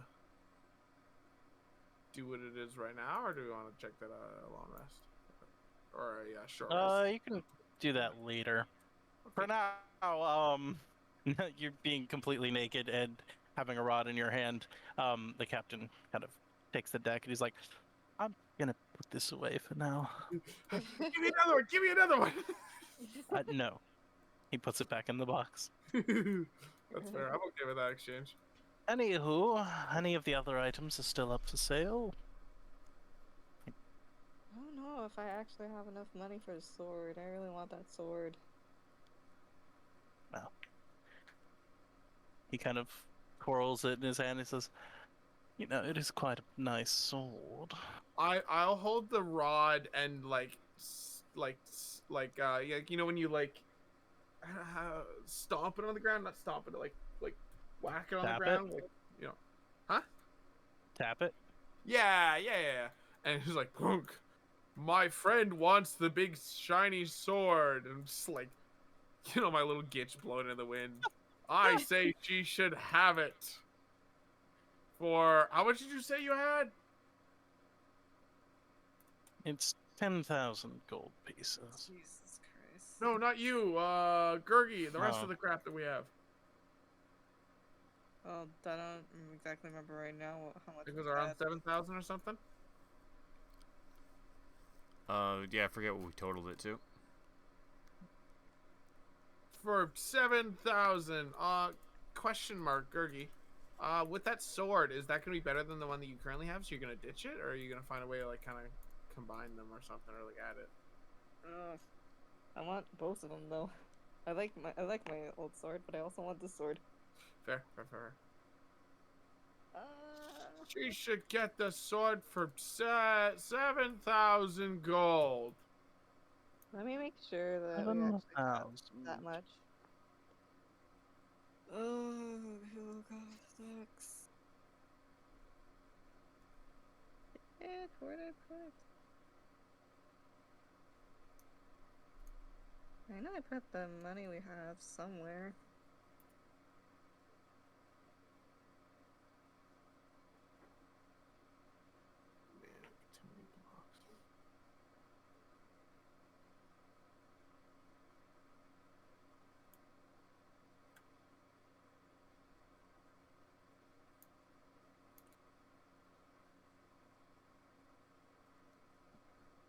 Hmm. Anyway, he thinks about it for a moment and says, 7,000. Perhaps there's a deal that can be made there.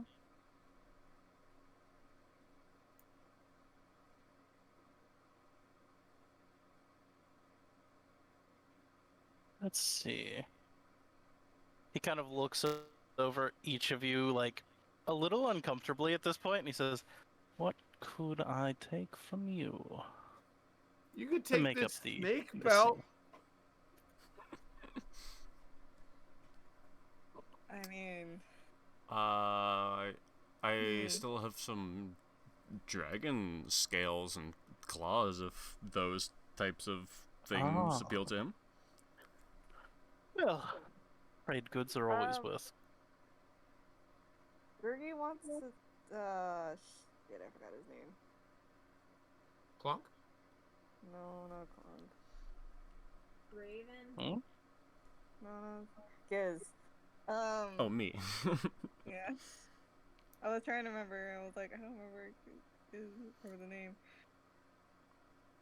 Giz, can I talk to you for once? He wants to, like, take you to, like, or whisper to you without being heard, really. Yeah, sure. So, once we're out of ear's reach, so I noticed that we still have this, deed to a house of an underground city of Takan and the loot we have. Did you still want that? Otherwise, I might just give it to this guy in exchange for the sword. Oh, yeah. That's probably not a bad idea. Where Because did we what get are we that? going to use it for? I sort of remember getting that, but yeah, I forget what for. What is it? So basically, it was a while ago that we actually had that. Yeah, that's way back. This was, for reference, this was part of the things you stole from the very first Big Bad, was the deed to his house. Right. Oh, that was the teacher. Yep. Did we really just steal the fucker's house? Yeah, that sounds like us. You killed him, and then, yeah. You Yeah, stole everything that was on him. guy? Like that sounds about right. The very first Big Bad, the first, like, hobgoblin you guys fought, the bull. Oh, yeah. Okay, now I remember. That's right. Yeah, well, we can offer him that house. We aren't going to use it for anything. And real estate is always, it's always useful. Okay, cool. So I guess we go back in there, and then I'm gonna be like, so, Yep. And we'll be like, I and realized one we have house. Also, don't ask us where we got ours from. Yeah.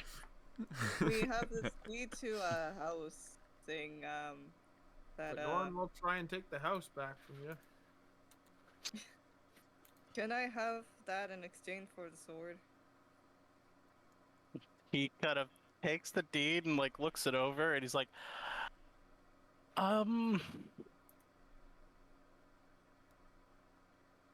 Where is this? I thought we didn't ask questions. About the origin, my friend. But if I'm buying a house, I'd at least like to know where it is. But not knowing is half the fun. No. Dargoon, right? Or Where is Dagon? Well, this was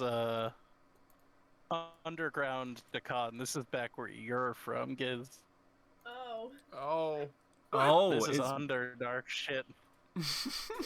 that's right.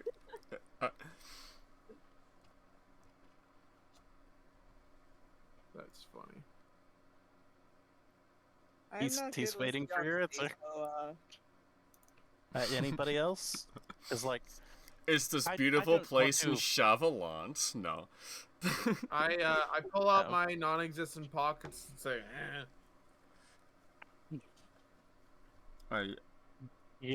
he just says, I'm not saying no. I just more details, please. This is "Oh, The it's in equivalent Dargoon." so far of you handing me a piece of paper. It's not in Dargoon.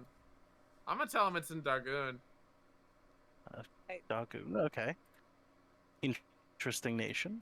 That'd be a really funny encounter too. He's just like, hello, I'm trying to find this address, and everyone's just looking at him weird. I must say I'm not one for. He kind of like gestures towards himself and like, this is a human. It's like I don't know how well I'd fit in there. We can introduce you. We can say hi and say this is our friend. I want to make sure that the Warforged don't genocide you. oh my god, no. I feel like there's more there to unpack, but I'm going to move on for the time being to facilitate this deal, and then we'll circle back. Unless I get more details, I'm going to have to decline this particular set of Garbage. ownership. Yeah, I mean, I'm not the one with it written down on my sheet. I don't remember the details.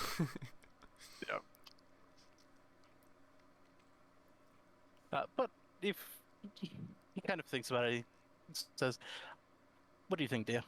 And she kind of takes it and looks over it, and you see that she looks with a much more discerning eye, like kind of reading through the details, and says, "I think I've heard of this place.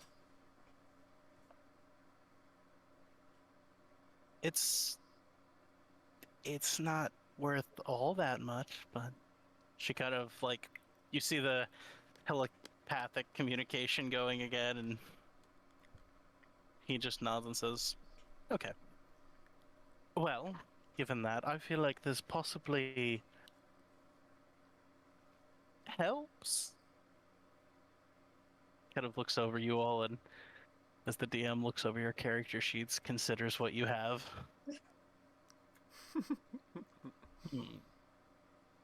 Oh, hey, now that I'm looking back over my own sheet, I forgot something that I was just, like, doing as part of my regular day-to-day. I took a bunch of, like, dragon steaks from, like, those ones that we felled a while ago, and I believe I was eating them to try to, like, boost my poison resistance. Boost your But, poison resistance, right? But, we never resolved on that. But I definitely would have still No, been we doing haven't. it. I would say you're still in the process of doing it. It's been Still in the process. probably Cool. a couple weeks. Yeah, Sounds you're good. getting to a point where you're basically having the dry age situation. Well, we have the thing of preserving that I put him in. Oh, okay, yeah, you're right. I forgot that you had that. Yeah. Kind of looks over all of you and says, I was afraid. "I tell you what." We do jobs. We do jobs. He kind of smiles at this and says, "Well, perhaps there's a common link. What kind of work do you do?" Kill. Gets excited at We this. do, I'm just gonna gesture broadly at all of us, a variety of things. Clunk puts his hand up and waits to be called upon. Yes. Kill. Yeah. No, he's not wrong. We do that. We're pretty good at it. Okay. He kind of like, he looks like a little disappointed. He's like, "Ah. Well, unfortunately, I don't really need that kind of service. I don't much frequent killing. You know, not much of a been story If when you you want to just kill steal someone. something from someone, we can kill them, and then you can take their stuff, and they won't need it back. But then what's the fun in stealing it? If you're just robbing corpses, then you're just taking things that no longer have owners. You see, that's the problem with people these days. Nobody appreciates a good theft anymore. Nobody Oh, appreciates a good story behind a theft. you should have heard the heist we pulled on, what was it called back in Zolargo? Oh shit! Because yeah. he would know of that building. That was a high-profile House building. Canis, like they're freaking. Yeah, I forget what the building was called, but I'll name drop that. It didn't really have a name so much. It was House Kenneth's like enclave within The Enclave, yeah. Rolandport. I mean, yeah, I can tell them of our like Enclave heist. Yeah. We've like freaking went in through like a hidden entrance in the ceiling. Like that's some spy shit. See, that is the kind of thing I am interested in. Kind of like, you can see there's a pause where there's more telepathic communications going on before he says, "We're actually on our way for some work right now towards Droham. I personally, well, we personally used to live in Greywall for a while before we headed out towards Breagleport and made our way as pirates, air quotes. But we're on our way to the Great Crag right now to steal something ourselves. And The crag. I must say, with a yes, with a target like that, you can already assume some things about our goals. What, But allow me to inform you area is he further. going to again? The Great Crag, where the daughters of Sorakel reside. Oh, we were gonna go there at some point and do some stuff. I think we I'm were going there to for steal. we were going there for diplomacy, but I'm going If there to we- steal the Eye of Sorakel. the Oh, Eye my of God. Sorakel. Yes. I And whispered don't get overly to- excited. Don't make the same mistake I did. It's not actually her eye. It's a gemstone that Sorakel is said to have gifted to one of the daughters, whatever her favorite was, or whoever the best diviner was.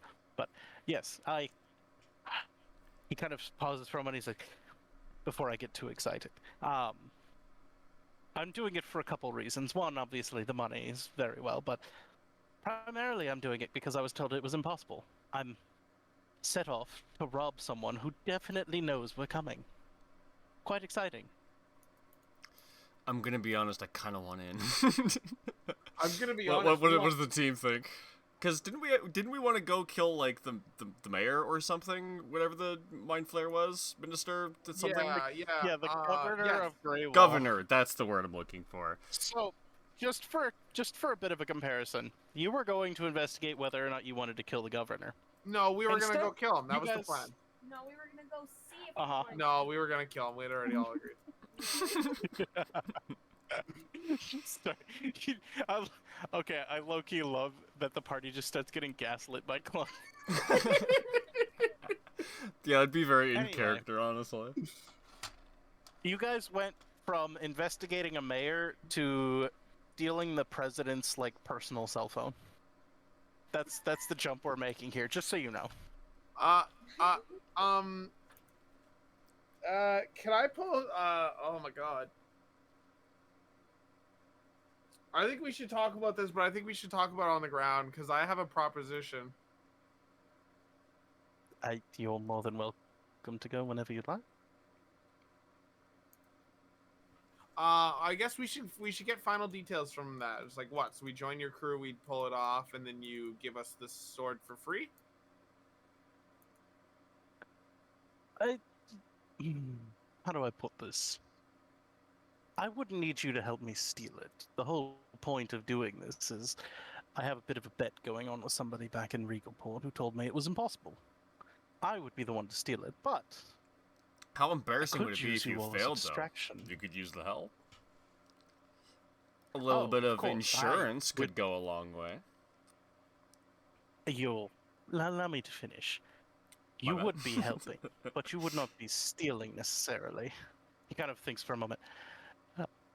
I feel your particular set of skills would make a fantastic distraction.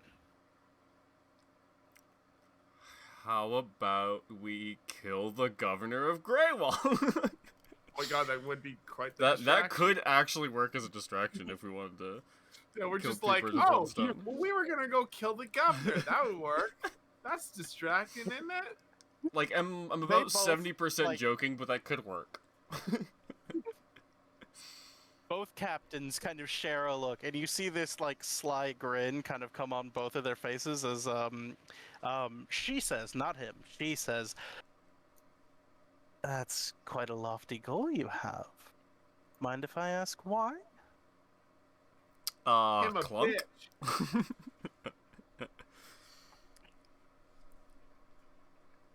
That's it. I sorry, you. Well, I didn't hear that. What was it? Oh, him a bitch. Talking shit. You know, I should be surprised. I shouldn't be surprised anymore, but like, there. He kind of thinks for a moment. It's like, well, what's your plan? Because What? Someone say it's kind of impossible? pauses, is like,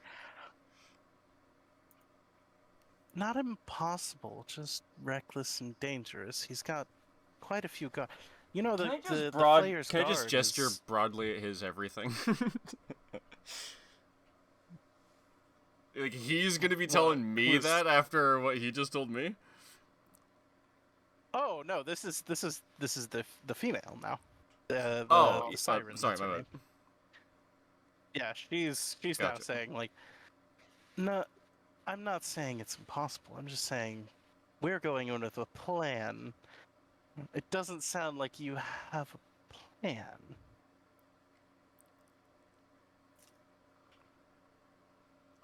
We're gonna go find him. You- I'm gonna convince everybody here that he's a dirtbag, and then I'm gonna tear his throat out. He kind of like puts her head in her hand for a moment. It's like, you don't even know where to find him? Oh, we'll figure it out He when we do. what we do. literally never. He literally lives. Oh my. He kind of turns towards Raven and just says, "If we're gonna use them as a distraction, we should probably provide them some information too."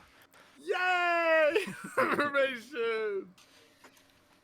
And he nods and says, let me give a little context for this then. You see, we met in Greywall.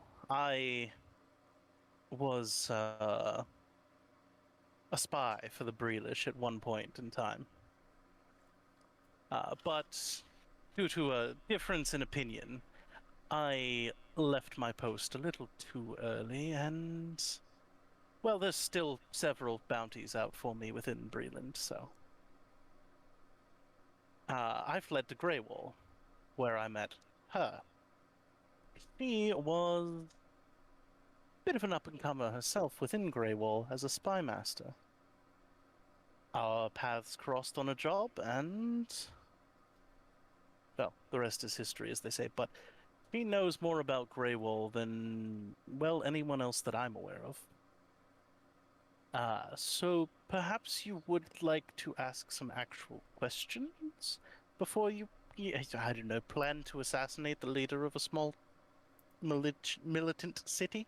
Hey, just because you came here with a plan doesn't mean that we can't be in the starting phases of ours. That's very fair. I don't mean to sound, what's the word? What's the word I'm looking for? I don't mean to put down some up-and-comers. I just... From the sounds of it, you didn't even seem to think you needed one. And that was... dangerous. Well, shit, maybe he was right about that, but I'm not gonna let him. I'm not gonna say that to him. Just because Yeah. he's right doesn't mean I'm gonna let him know. And he just smiles. I don't want our friendship to get off on the wrong foot here. I purely am in this for myself and my crew and my reputation. I don't want you to think that I have any faults with you and yours for your purposes and your goals, but if we are going to work together, there's a certain level of professionalism that we expect.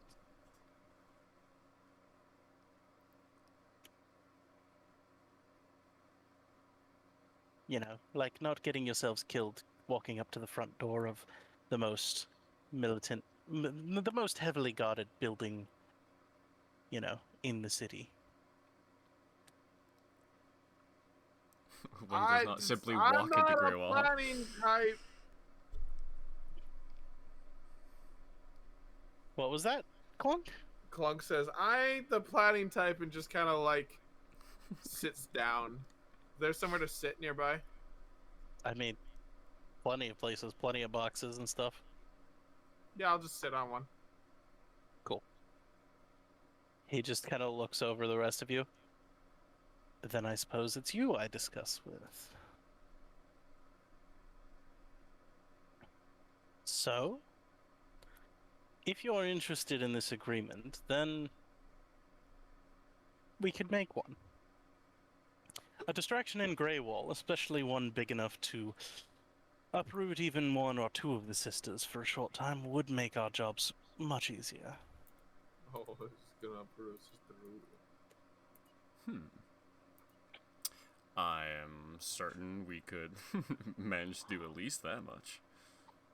He kind of like looks towards Siren and says, I do believe that if my understanding of Drome's complex political structure is correct, that the murder of the governor, Zorchilek, would definitely be enough to send the sisters looking for who did it. They're a bit of a close-knit bunch. Some stories there that he knows better than I. And she kind of nods and says, yeah, there's a few different choice stories that have come out about them, and why Zorchilek is loyal to them. Ooh woo. Not quite in that vein, but more. They promised him vengeance towards his old masters. They found him. Well, I suppose we need to step a little further back in history for that. You're goblins, of course. You're aware of the empire that came before the humans. Dakan. Well, with the proximity that Drome shares, and especially Greywall, in its perfect little crook between the mountains, it was where one of the most violent goblin strongholds was. One of the most attacked, one of the most constantly in turmoil points of war was with the Dalekir. And it's even said that under Greywall still there's several hidden passages down into Kyber in the Underdark. Long story short, with that background, apparently the sisters found Zorchilek entrapped in the Underdark in Kyber and released him under an agreement, a vow that he would serve them if they granted him revenge against the Dalekir one day when the time came.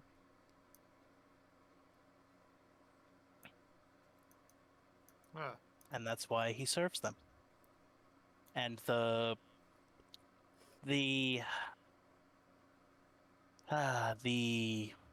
community that they share, the bond that they share is unbreakable because it is for their mutual benefit. Zorchilek runs the most human nation forward settlement in their entire empire. Well, empire. In their entire little war-torn stripe of a country.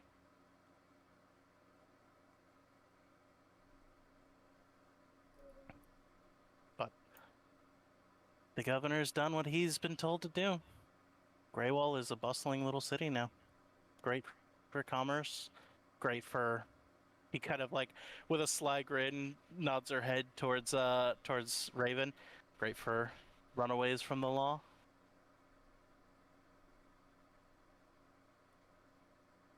It's an interesting situation. So I think there's definitely potential there if you guys are gonna go kill him. I'd definitely get their eyes off of the Great Crag for a little while. I think we were still discussing all that, but we could discuss it all. What's your sending stone number? We can call you later. God damn it. He pauses for a moment. Give me a moment. He walks away. And about 30 seconds later, he returns with this this sort of deep purple dragonborn, wearing robes, looking like they just rolled out of bed, looking very upset and annoyed. And he says, "This here is our ship's mage right, specifically on board to handle communications, magical and otherwise. His name is, his name is Kylin. Now that he's seen you and he's familiar with you, he can send messages to you back and forth fairly simply. You are able to respond to them. Hi, Anyway, my you can name's go back to bed. Clunk. Don't send messages to that one. Any of the others. He kind of looks over the others. Any of the others. Not that one. Kylan just kind of like super heavy-eyed, just, all right, not this small child. Yeah, I am still small. Can I go back to bed now? And Raven says, yes, I apologize. Go, get your rest. And he lazily turns around and just stomps off back to bed. Anywho, we can communicate with you now. It's going to take us probably the better part of a week to finish our journey into Greywall and get settled. We never like to mix, work with pleasure, so we always like to get settled in and have a good time first. And then get to the business part of things. So, if you'd like to do your little research and decide whether or not you're actually going to be in on this, you have a week. We can discuss later. If you so choose. Unless, of course, we've convinced you with our charming personalities so far to commit a murder against a high-ranking official in a different country. It's a hell of a pitch. I try. If not, you can always join me in my bed later. Perhaps I can convince you there. I kid, of course. Don't threaten me with a good time. You see the eyebrow raise? Oh my god. Perhaps we can discuss our later business later.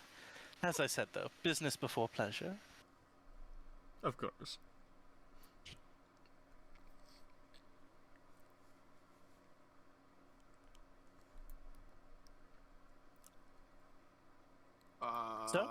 Yeah. Let's go talk about it and figure out our shit first, and then we'll join them and be a distraction. So what basically the agreement there is that we will go and create a distraction, and then at that point then he'll give us the sword, or at that point then he'll agree to the 25% off. If you're trying to clarify this before, he says, if you sufficiently distract them well enough to draw them away, and we pull off this impossible heist, you can have the bloody sword. My reputation will be worth far more than a 10,000 gold sword. Fair. Well, alright. Can I see the eyeball when after you steal it? It's did I not explain this to them? It's not actually an eyeball. It's a gemstone that looks like an eye. Eyeball. Ah. I was gonna You say he's just- tired, but he can't even use that excuse. He can Yep, never no. use that You- excuse. You see the like look of recognition of understanding that that's just how he is. Him slow. And he just says, "Ah, okay." Anywho, as I said, he kind of thinks about it for a moment. I know it's a bit late for you all. It's actually kind of early for us. Would you care for a meal before heading back to your ground, or are you set? Well, if you're offering. Clone Yeah, can we've eat got his scraps. Plenty.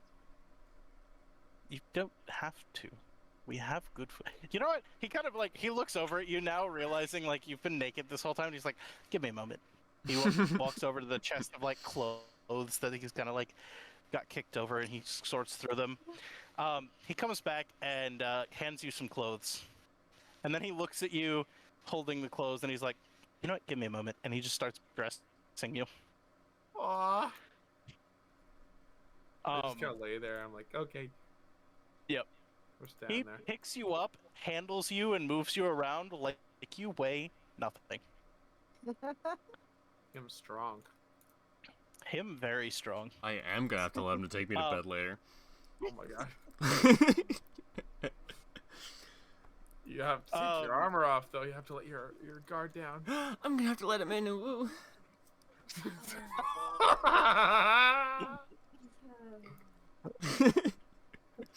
So many different reactions, just the way I like it. Oh my god, he is that's married. The campaign. I don't Yeah. know what type of. Roll an insight check. Oh my god. Yeah, how did she react to that? Roll an insight check. Oh no.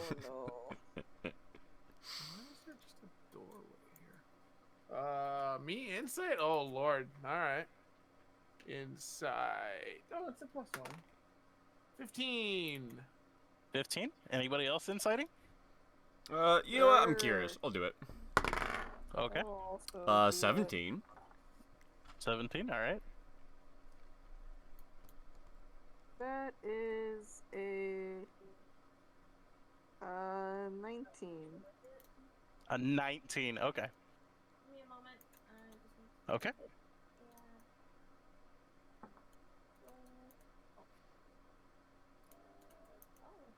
I rolled a 17, but it was +2. Nice. Yeah.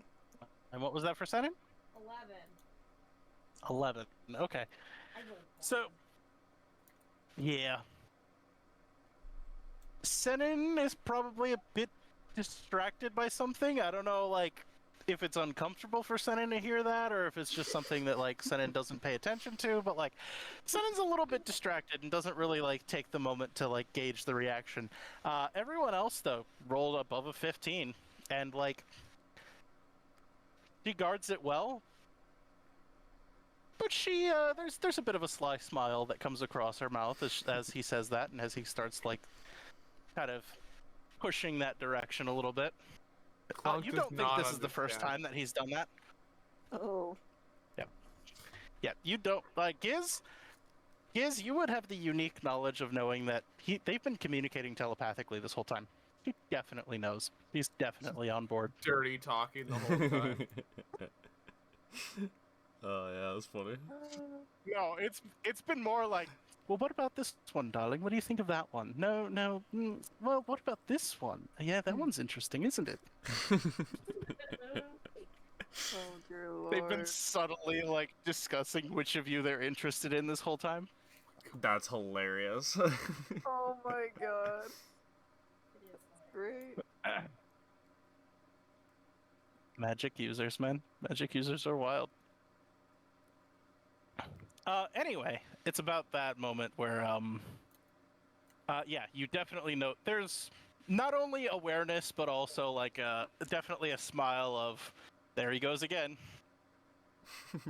There it is. Yep, I was waiting for it. I had to wait for it, but I knew it was Yep. coming.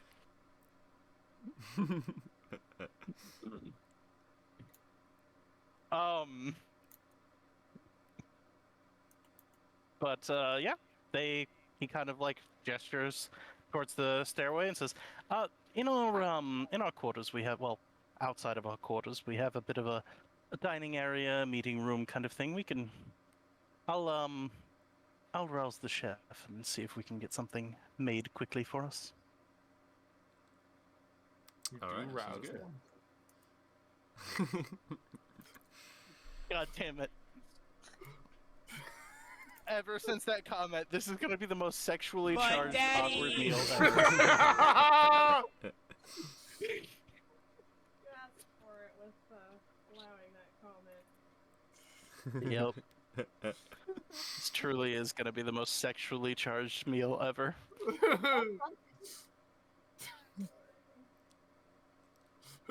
Said it. You know what? How come everyone's looking at each other weirdly? I don't feel comfortable. You know what? I'm not gonna roleplay this. I'm just going to say, over the meal, suggestive language is used. Yeah, you bet. Things happen. At the end of the meal, there is invitation. Is anyone gonna take it? Oh, hell no! I will just make this as a joke. Depending on what their invitation was and how innocent I would have interpreted it. It is not Clunk might- directed at you. Okay, great. Because Clunk might be like, yeah, I'll come have a fun time. You know what? It is not directed at the undead child. I'm definitely gonna roll for it. Let's see what happens. I'm also gonna roll for it. Alright. Alright. Yeah, fuck it, we ball. The dice have spoken. Oh, Gergie resists, but just barely. I actually What did can't you believe roll? it took us this because long I to can get give to you a a number if black. you want a DC. Oh. If I you rolled a want a nine. DC, I can give you a number. 9. It depends on how we're gonna state this, because that would technically be a failure against either of their charismas. Oh wait. I have a -1, so 8. Are you That's saying that definitely a they're failure. initiating and that they can't resist? No, you absolutely can resist, but they chose to roll for it. Yeah. I That's where the basically just wanted to roll a odd is. 50-50 because I couldn't decide. I was like, Oh, should I? Shouldn't I? That's- Should that's I? what I Shouldn't figured. I? Damn it, the dice. And then they don't. I'm going. Let's do it. For reference, if you want to know the number to resist, again, the choice is yours. Yeah, that's not But one if of you the want to let the dice decide, worst D&D if horror you want to let stories. the dice decide, it's a DC 17 Wisdom save. Wait, wisdom? Oh. Yep. It. To resist their charming effects, Oh, as yeah. it were. I have That's resistance 4. against charm, I think. I rolled to decide to willingly fail the roll. Yeah. Okay, sounds good. Same, so I failed. Again, so I don't know what I failed means in this context because we've said so many things. I'm just gonna ask it. Do you sleep with them or not? Yeah. I fucked the pirate. For clarification Fuck is the important. pirate. Bone the pirate. So that's one yes. How many do we got here? How many are going? I'm going. 2? Okay. Clunk is not No. invited. Senin? No? Okay, cool. No. Problem solved. To the two of you that go, I am staying just home gonna with need- the child. Yeah, Clunk is. I'm What gonna are those weird noises? I'm scared. No, you guys would be Oh my escorted God. off. They wouldn't do this like Just before in sending you to sleep. I would say beyond a shadow of a doubt, Senin and Clunk, dinner is very uncomfortable. Oh my God, There's it a really lot of- would be. Holy shit. Yeah, dinner is very uncomfortable. After dinner, they don't say bye to you. They just kind of wave their hand, and you two are escorted out by the first mate, who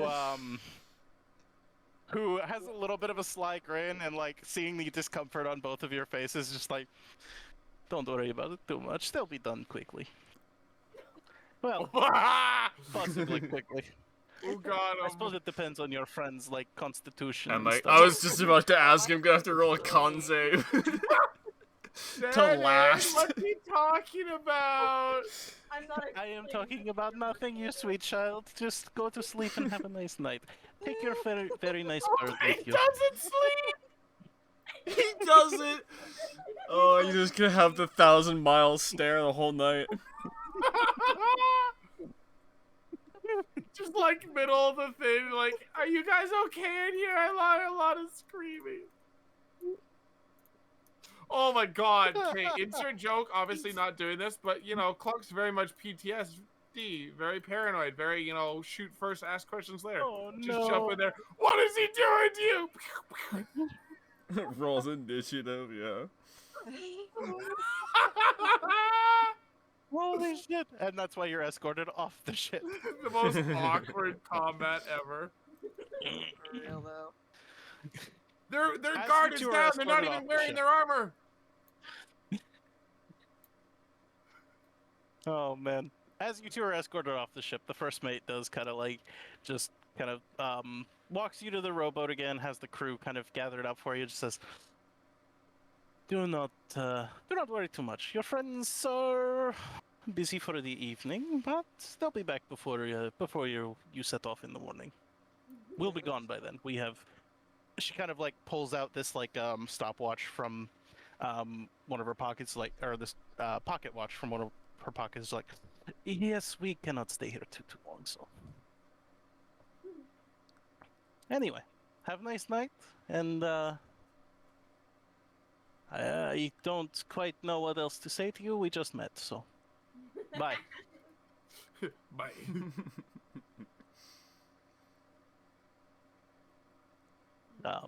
Oh, I know what to say. If you ever don't want your bird anymore, I'll take it. It's a very nice bird.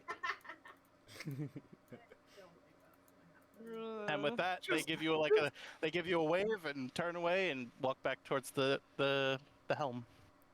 Just Giz comes back like, wow, that was nice. Where's my bird? Clunk sold it. Oh my God. We will go ahead and say, to end the session, you will have an exciting night. And you learn something.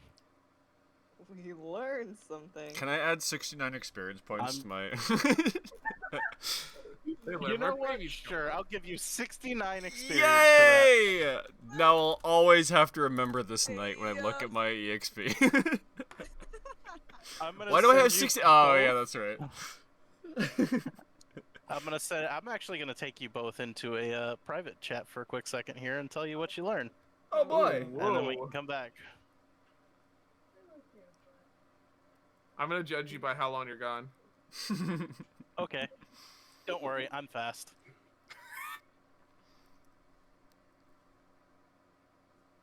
Hello. All right, you. That Yeah, ooh here of all times. It's so accurate, the most accurate it's ever been. All right. Good news, bad news. Very exciting night. They're both vampires. Oh fuck. Oh, interesting. Implications. Uh-huh. Very difficult to hide that when you're so intimate. But yes, very much both vampires. Very much both have like bite marks on each of their necks. And I'm just gonna put this out there. The option is given if you would like to let them feast on you. Oh no. Feed on you, not feast. I apologize. So this is where we decide if we want to accept vampiric bloodlines. Not exactly. No? If you ask that, one of them says, "No, you have to feed on one of us in order to become vampires. If you wanted to go this way, then, well, it would enlighten our experience quite a lot. But you would gain some benefits. Vampire spawn are not wholly undangerous creatures." Alright, so what was your proposal then exactly? They feed on you. Mm-hmm. So you would have some sort of vampiric spawn possibility. Basically, you would get something, but you would not become full-fledged vampires. Oh boy. Interesting. Are we elaborating on what something is? You would effectively be replacing your race if you fail to save, with vampire spawn. Which means you would get certain benefits and certain drawbacks. Interesting. I'm gonna resist. Sunlight hypersensitivity, you don't have to take it. I know. I just I'm rolled for it. like, You know, I am Okay, wearing a so you suit of don't want it. armor that is, like, fully, like, airtight. Which means I probably wouldn't have to worry about the daylight condition if I did take the boon. Oh yeah. it's possible. Yeah. Eh. Am I allowed to look up vampire spawn to see what the stat block is like? Or, you know, stat block, but you know what I mean. Well, it is a stat block. It would be a very custom thing that we have to figure out for race. But yeah, you can look up vampire spawn. Like, it would You would actually have change to my adhere to- stats and stuff? Not stats. It would change some of your benefits, and I'd say you would get a +1 to charisma. But you would have to adhere to vampire spawn weaknesses. Which is sunlight, I'm assuming, like, the silvered weapon type Sunlight, running water, silvered weapons. shit. Running etc. water? Let me pull it up and I can give you. Yeah, because I'm somewhat interested in doing this. Okay, let me go ahead and give you the exact things you would have to adhere to. So, you would gain a +2 to strength, a +1 to charisma. You would gain resistance to necrotic damage. You would gain resistance to bludgeoning, slashing, piercing from non-magical attacks. You would gain vulnerability to silvered weapons. Ooh. And that would override resistance from bludgeoning, piercing, slashing. Right, okay, makes sense. You would gain spider climb. Oh. And you would gain the entire list of vampire weaknesses, which is forbiddance. You can't enter a residence without an invitation from one of the occupants. Harmed by running water, you take 20 acid damage if you end your turn in running water. A stake to the heart, you are destroyed if a piercing weapon made of wood is driven into your heart while you're incapacitated in your resting place. And sunlight hypersensitivity, you take 20 radiant damage at the start of your turn in sunlight. While in sunlight, you have disadvantage on attack rolls and ability checks.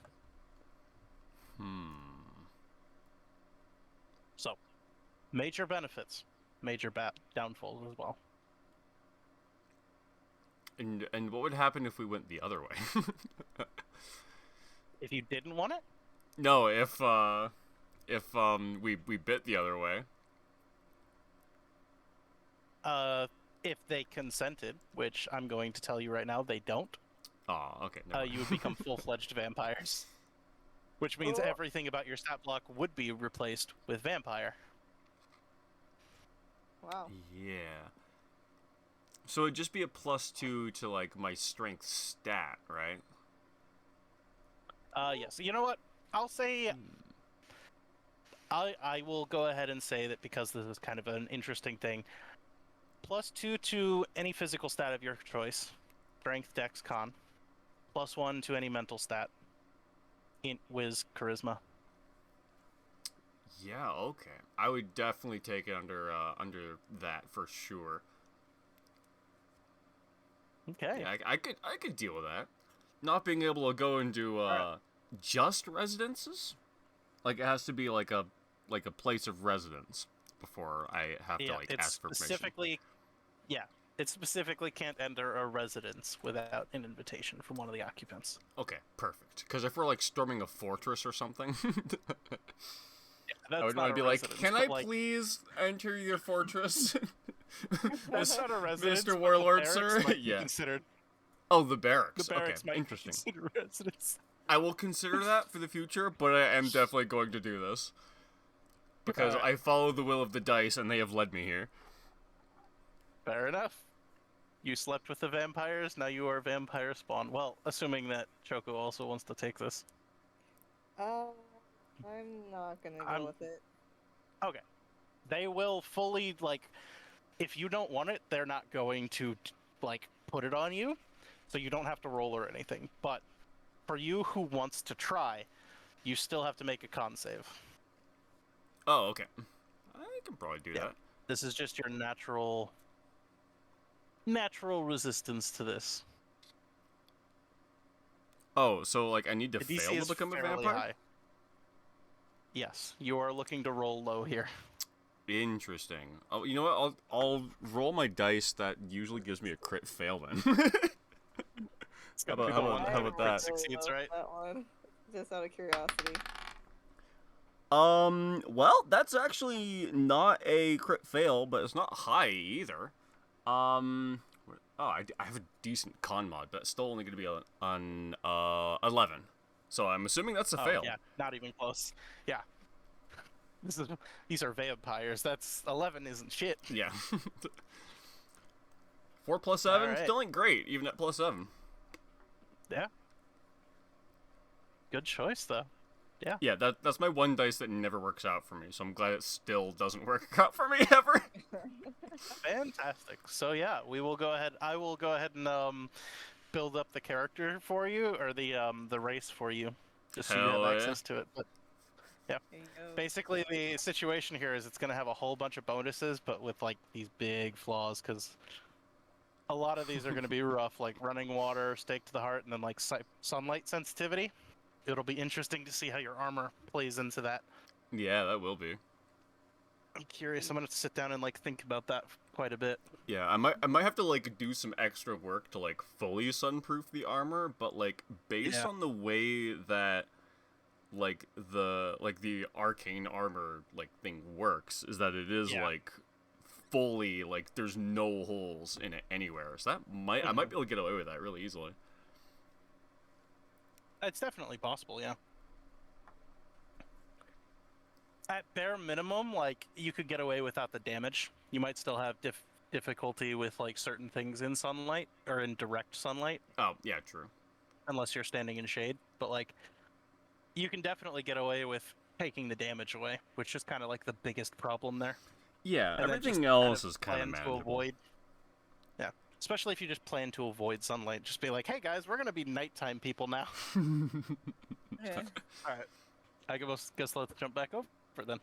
Sounds good. Yeah. Sounds good. All right.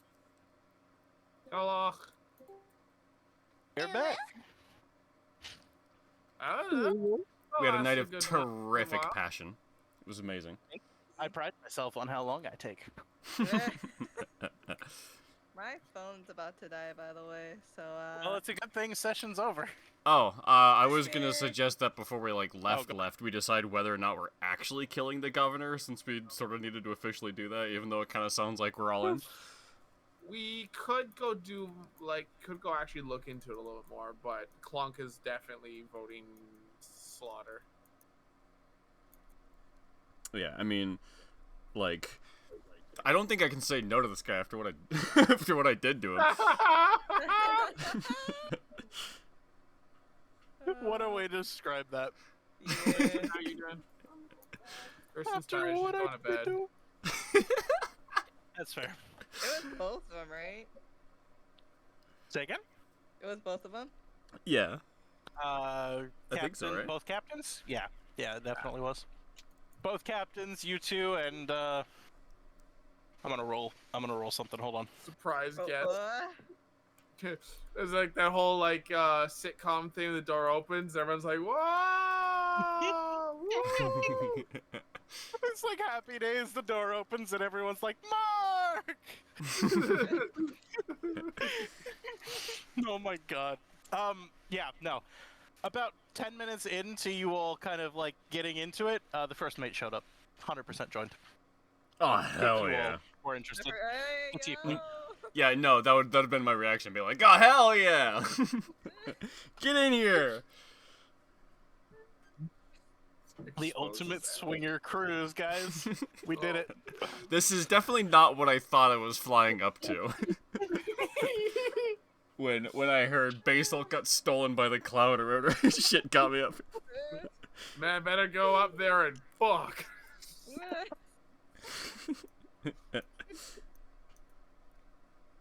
Oy vey. Oh man, that 100%, just for reference, that could have gone any number of ways. Like, there could have been a fight there. There could have been any number of crazy shit going on. Like, that final situation was gonna be like they're gonna gauge this whole interaction and see, like, they're gonna vibe check you all and see what happens, and like everybody kind of checked out except Cork. That kind of tracks, though. I mean, let's be honest of what actually happened while we were talking to him. I was more worried about the cards, to be honest. Oh yeah. Honestly, real lucky.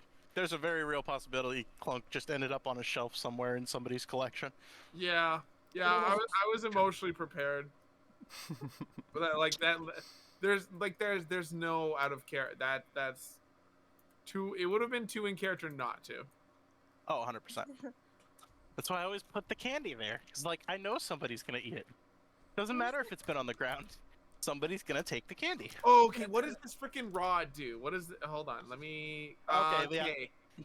I'm probably going to get rid of the Periapt of wound closure, but we'll see. So the Rod of Absorption. 1 second. I'm gonna go before I can no longer use my GPS to get home. Oh, so. yeah. Oh yeah, sounds good. No worries. That makes sense. I mean, So- how unreasonable? The Rod of Absorption. While holding this rod, you can use your reaction to absorb a spell that is targeting only you Fuck and not yeah. with an area of effect. The absorbed spell's effect is cancelled, and the spell's energy, not the spell itself, is stored in the rod. The energy has the same level as the spell when it was cast. The rod can absorb and store up to 50 levels of energy over the course of its existence. Once the rod absorbs 50 levels of energy, it can't absorb more. Oh, If you are targeted by a spell that the rod can't store, the rod has no effect on that spell. When you become attuned to the rod, you know how many levels of energy the rod has absorbed over the course of its existence and how many levels of spell energy it's currently stored. If you are a spellcaster holding this rod, you can convert energy stored in it into spell slots to cast spells you have prepared or no. You can create spell slots only of a level equal to or lower than your own spell slots, up to a maximum of 5th level. Okay. You can use stored spells in place of your own slots. Sorry, stored levels in place of your own slots, but otherwise cast the spell as normal. For example, you can use 3 levels stored in the rod as a 3rd level spell slot. Newly found rod has 1d10 levels of spell energy stored in it already. A rod that can no longer absorb spell energy has no energy remaining and becomes non-magical. Now, because of the way this rod was created, this rod has no energy in it and has not absorbed any spell energy before. This is a fresh rod. Ooh, I'm gonna. It's got that new car smell. Yep, this is fresh rod, just like what Giz was given out tonight. Oh no. Oh my god. Oh, that's funny. So Okay. wild. So basically, I can use no save, no nothing. Just thanks for the spell. As long as it targets you and only you, and not area of effect. Oh, but not area of effect? What if it's an area? Oh, with okay. Yeah. Yep. Does And specifically it does that. use your reaction, so people Yeah. can kind of like overload you if they get wise. Yeah. Can absorb and start. But like, it has to be a single target only use spell, like a charm, for example. But a charm at like 2nd level that's getting 2 people at once probably wouldn't work like that. Yeah.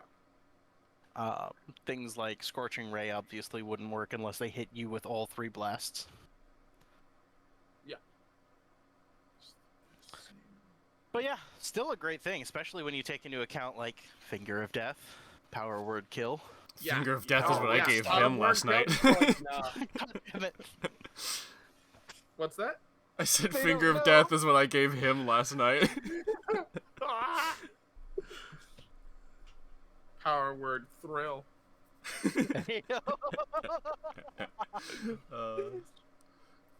So, and then the whole making spells, so you can. Okay, when you store the level of energy, what can you do with the energy normally?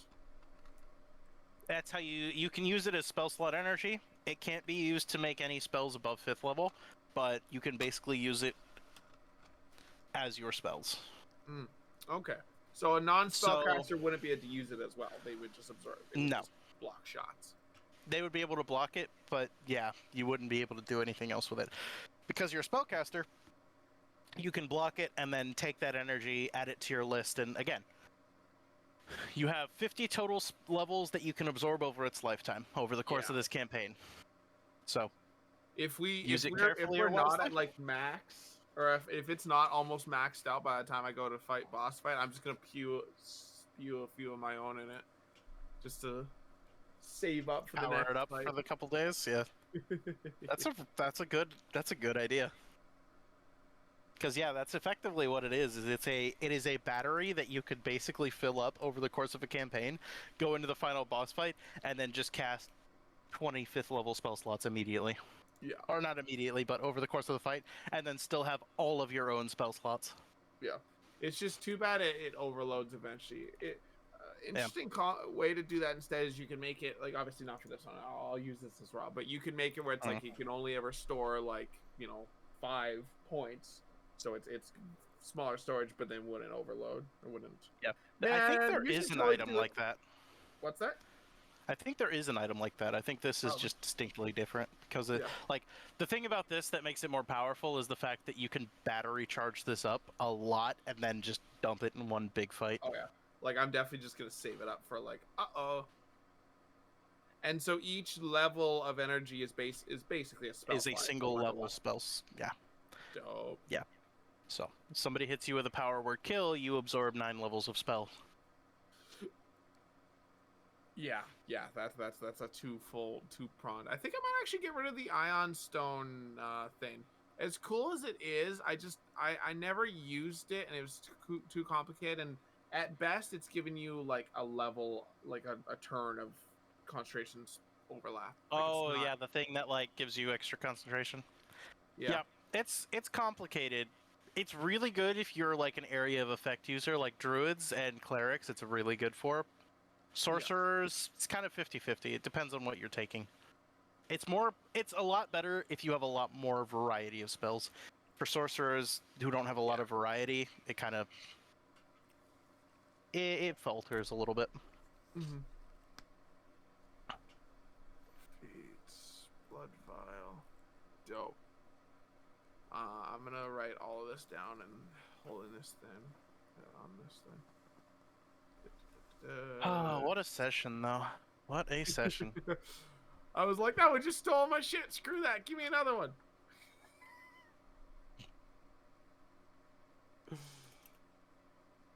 This is one of those sessions where you fuck your players over in a different way. So that is to say that they received. Indeed. Well, I'd like to think a little I bit mean, more both. choice is theirs, I guess. Yeah, fair. How do I? Oh, rip. Oh, there you go. Just trying to make this shit go away. Yep. Choice is yours again. I can tell you, like, to put it simply, They were open for anything. They sure were. And given the secret you learned about them, like, you can kind of understand why. At a certain They point, each you gotta have entertain two- yourself. They each have 2 anuses. Wow, you nailed it right out the gate. Amazing. Yep. Yeah, Right away, yeah. they have 2 anuses. That was the whole special thing he was alluding to. We spent like 15 minutes on it because we had to go into like the exact like color and shape. Location, direction. Exactly. Yeah, circumference. it was all very important. The nuances and intricacies of each. Woof. Like, if you poke this one and tickle one at the same Whoa. time. Yeah, Zero was gonna give a pretty general description, but we were pretty anal about it. Oh.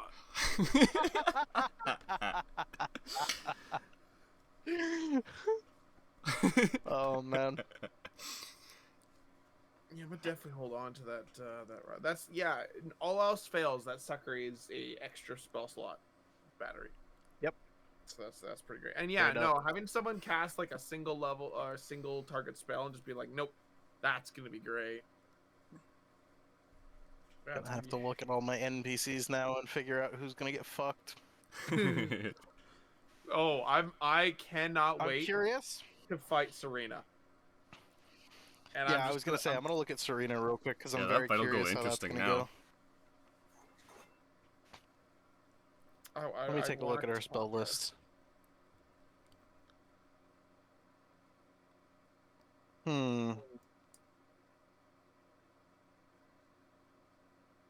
Single target.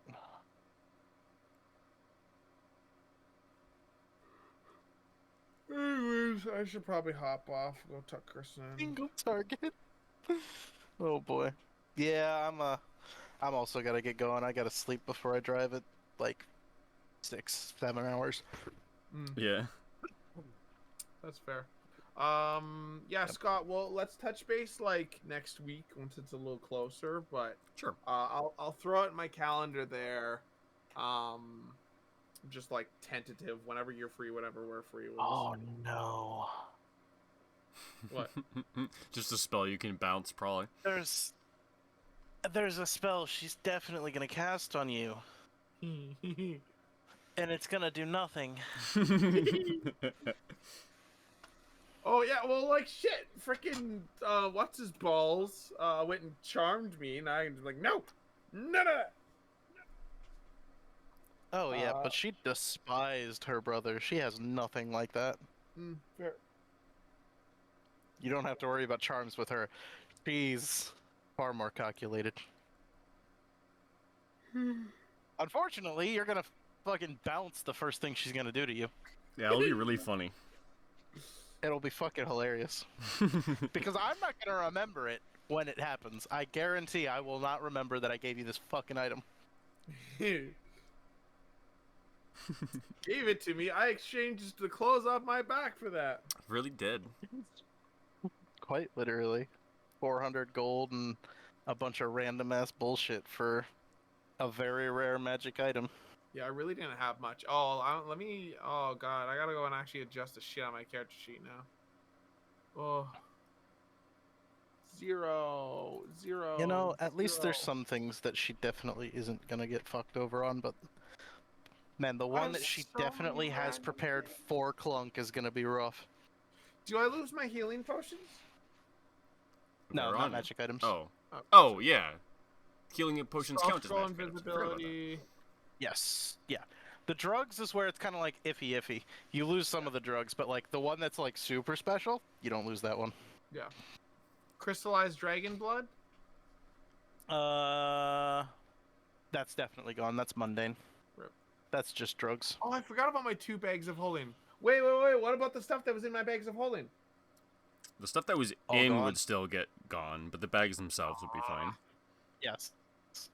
Bags are still there, but like the way it's That worded doesn't is protect all of your material wealth on you or elsewise is gone because like it rewrites reality. Ah, I with get you. to do that again. Yep, you just did it to yourself this time. Oh. Like it's so it's so thorough that if you owned a building somewhere, it's gone. Or I apologize, it's not gone. Your ownership of it is gone. Somebody else owns it in that moment, in that instant. Every paper, everything that you own that says you own it, also gone. So my clothes are kind of just random pirate clothes now. Actually, you look pretty nice. He dressed you up in some of the finer stuff. He dressed you up like a little, like, some fine little black pants, a nice, like, white linen shirt, even gave you a little cape. Ooh. Man, see, now... Sure. I mean, we have it all recorded, and we make it big. We pay some animator, pay out our ass, get some animator. I just see him just like, I have a new outfit. Why? White shirt and a cape. Nice. What color is the cape? Yep. The cape, let's say it's black on the outside. It's more of a cloak. It's like black on the outside, and it's got like this deep red and silver inlay on the inside. Classic. Oh, they're definitely are vampires. Yeah. Homie gave you like the nice stuff. Nice. Mainly because he wasn't gonna use it, and it was too small for him. Might have felt bad for me Makes sense. losing all my stuff, and then just sees me walk away with a rare magic item, just like, aha. Yep. Well, that's the joy of gambling. House can't be mad when you do win sometimes. Scott, any use for the ion concentration stick? Nah, I don't really have anything that's like too useful for concentration. Fair. I might try and find someone eventually that wants to buy that. Yeah. Worst case scenario is just stock for the store. Yep. You want to hear something wild? What? That pirate captain is such a wild idea because it's something that I worked on with AI to come up with, Oh yeah? and it just went so wild. 100%. Like, I had a character idea. For a spy that turned into a pirate captain, and it went nuts. It's kind of cool. Yeah. Yeah, Nuts. it's a pretty sick concept, honestly. So that's why the whole like AI DM thing is like something I'm working so hard for. It's such a fucking good resource, man. Oh yeah, 100%. It's got so much potential. How does that work? I'm so excited. Huh? How does the AI DM thing work? Well, currently it doesn't, but Yeah. the plan is, like, what we're working on right now is making a framework that you can put over something like GPT-4 that will shore up some of its like shortcomings and fix some of its problems with DMing and make it a functional DM for like probably smaller groups and like maybe one person play like campaigns to start, but you know, there's always the possibility of seeing what it does with 14 players and letting it kill itself. Yeah, I'm interested in what it'll do at that point. But Yeah, I'm something definitely that interested. Keep me posted on that kind of stuff. That's absolutely, like, I'm working really hard on it. It's the main thing I'm focusing on right now with my extracurricular activities. even I just find something like that would be nice for like you know, sometimes just planning or prepping or coming up with random names, and sometimes I'll be like, I don't know what to do here, and then so having a little thing to just like, oh, do this. Oh, use GPT. Like, if you have like the framework of a concept but want help fleshing it out, just throw that into GPT. It won't always hit the mark of what you're thinking, but it will, like, if you run it through a few times and kind of think your thoughts on it as you go to kind of like narrow it down, it'll eventually get some decent places. Makes sense. Like, we've been playing with it, just trying to see like how it handles and understands certain game mechanics and rules, and like 3.5 struggles, but 4 has such a good understanding of like the mechanics of the game that if you randomly decide to put a bag of holding inside a portable hull, it knows what to do. It takes you to the astral plane. And like we Sometimes. asked it to create like the most overpowered like D&D character at like level 5 or that some one, shit. yep. And it fucking nailed the prompt. It did like everything like rules as written, created like honestly a really good DPS character. And on top of that, it explained why it was making certain decisions on the character it was building that make it good. And also told you how you need to play said character to take advantage of its strengths because it's a cooperative game. Like, it literally understood that overpowered doesn't mean I am good in every scenario. Like, it understood the prompt and excelled. It's insane. It just So actually does what you want. Yeah, for reference, the choice it made was a variant human that multi-classed into... where is it? Paladin Warlock, wasn't it, right?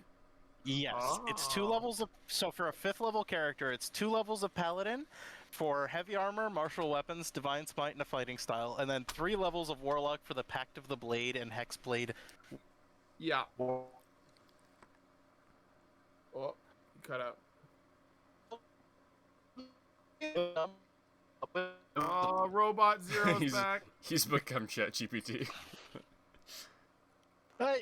I'm nowhere near good enough to be GPT. Don't blow smoke up my ass. You're ChatGPT too. You know what? I'll take it. So like what it came up with for I have the text open now. It came up with full plate armor from Paladin, shield for another bonus AC, plus the fact that you take the fighting style of like one of the defensive ones. It made a character with 21 base AC that deals, on average, a D10 with reach, plus a D4, plus Paladin Smite, plus Warlock Hexblade, plus Hex. Mm-hmm. Like, it's absurd what it did. Yeah, even just taking a single level of Warlock for the Charisma, like being able to use your weapons with Charisma, already works so well with Paladin. And I mean, imagine the freaking roleplay there, because you can have those as 2 different entities, especially with the freaking what's it called? Especially with the Hexblade, because it's like, you know, you have this devotion, but then your sword's like, no, kill. Yeah. Yeah, but just like the fact that the AI could come to it and all we said was like, make us a character and don't cheat, and that was it. Yep. It also chose Hexblade specifically because you get crits on 19 and 20, and whenever you crit, auto throw smites into that. Yeah. Yep. Of course.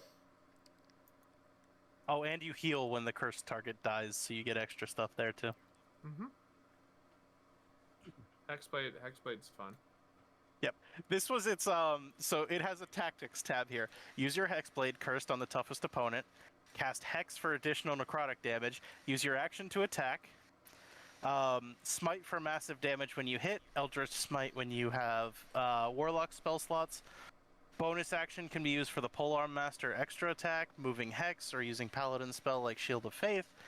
Opportunity attacks can trigger when enemies enter your reach. If you're using Polearm Master. Giving you additional chances to deal damage and use Divine Smite.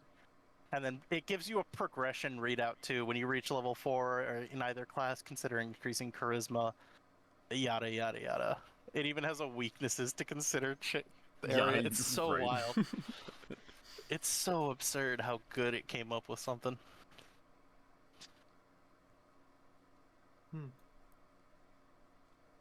Dope. Like, do you want to see how absurd this is? Give me a random ass D&D related question.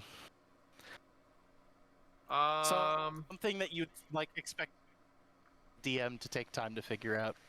Yeah, make it hard. Don't go easy. Does the barbarian's resistance matter for magic weapons? Like, do magic weapons go through a barbarian's resistance? Oh, okay. Do magic weapons... Ignore barbarian resistance, I guess. That's the one, yeah.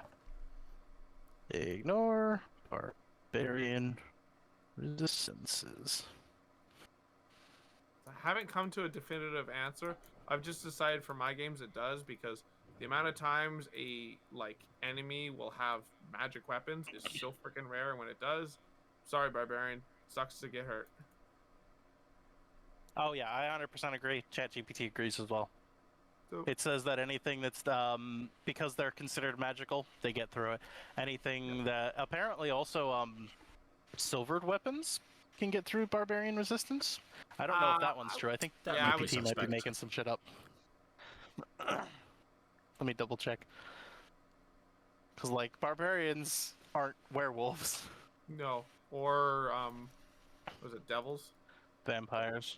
Yeah, devils, demons. I think I fiends think in general.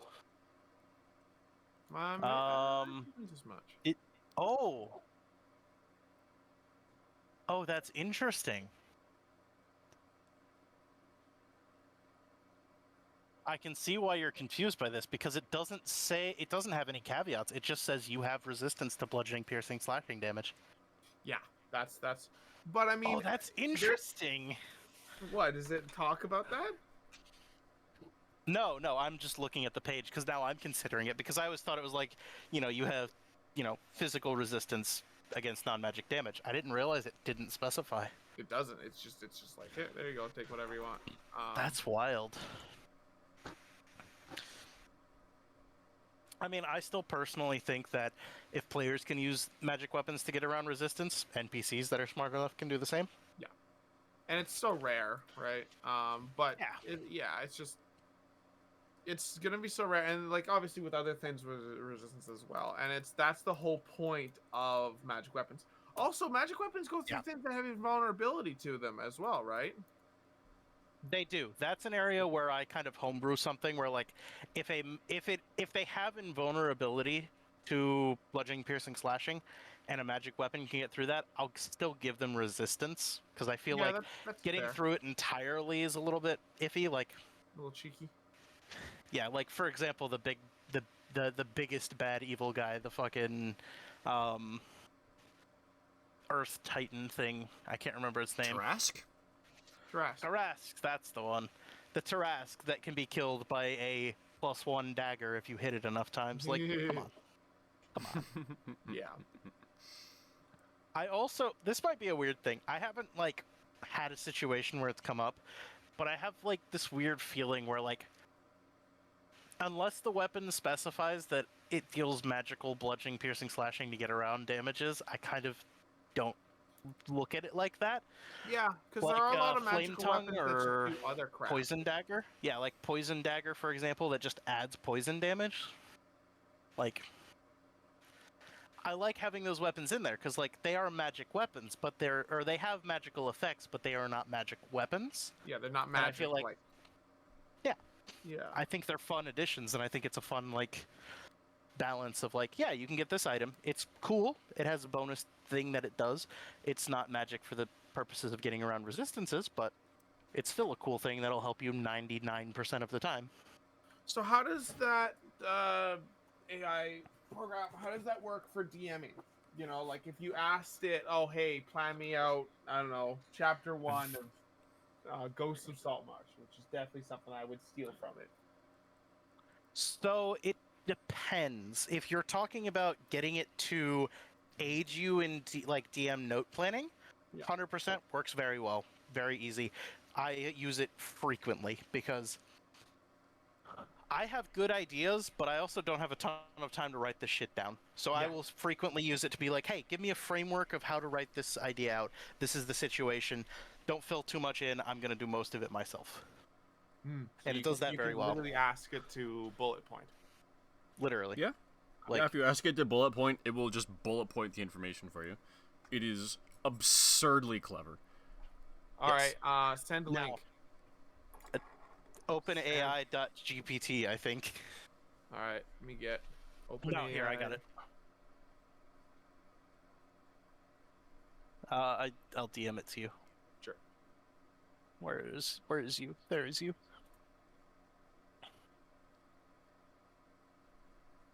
Make an account. For free, you can talk to 3.5. If you pay $10 a month, you can talk to 4. 3.5 isn't bad, but it does have a little bit of like obvious down points compared to 4. Like 4 is the one we've been running this stuff by. Like GPT 3.5 will give you similar answers with less context and less like explaining itself. 4 is much more like talking to a person about a topic. I will also say, the other hand, what we're talking about, GPT acting as your DM. You playing a character in GPT's game. That's what I'm working on, and that works really well with some very large down points. Its memory is not great.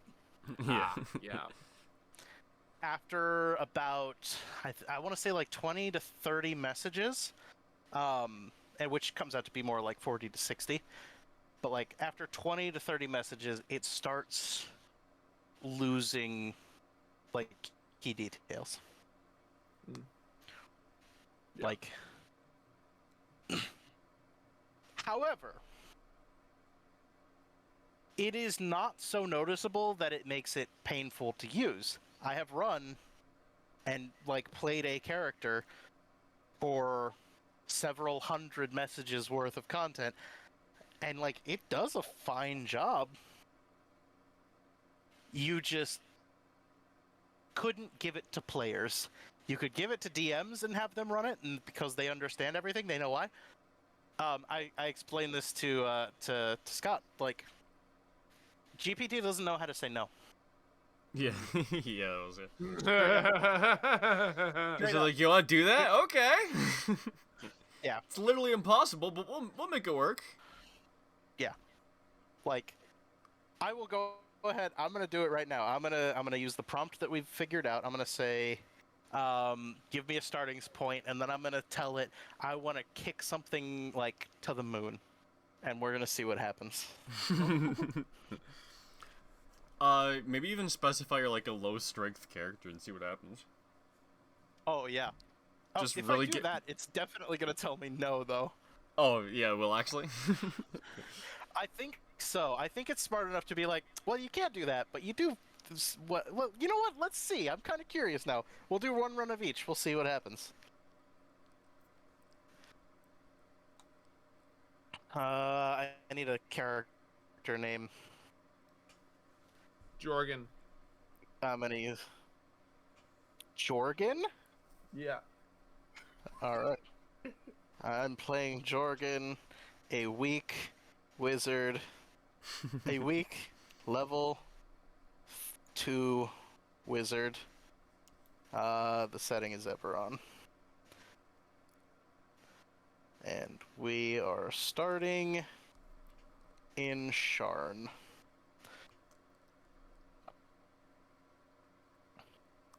Okay, here we go. It's giving me like a long-ass prompt of we're in Sharn.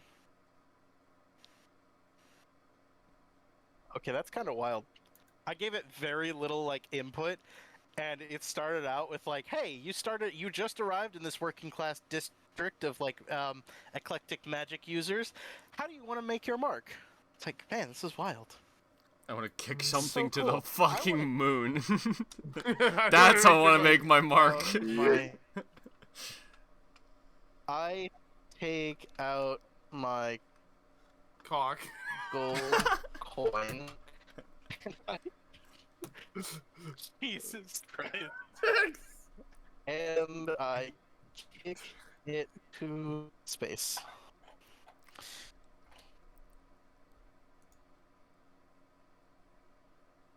I'm gonna hop off, or at least go for a bit. What does it say? Oh no.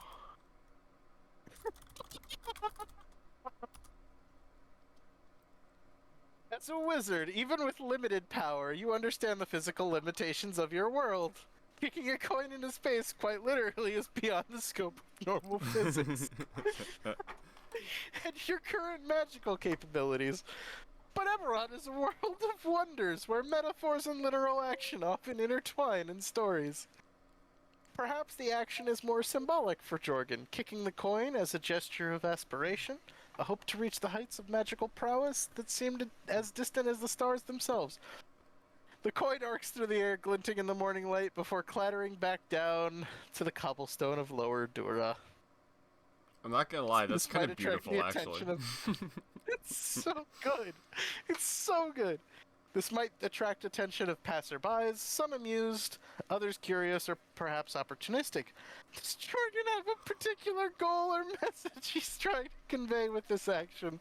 Or is there a specific task he wants to accomplish next? He would like to actually kick the coin to the moon. He would like to literally kick the coin to the moon. Yeah, there we go. That's the word we need to use. Coin to space. I would like to literally kick the coin to space.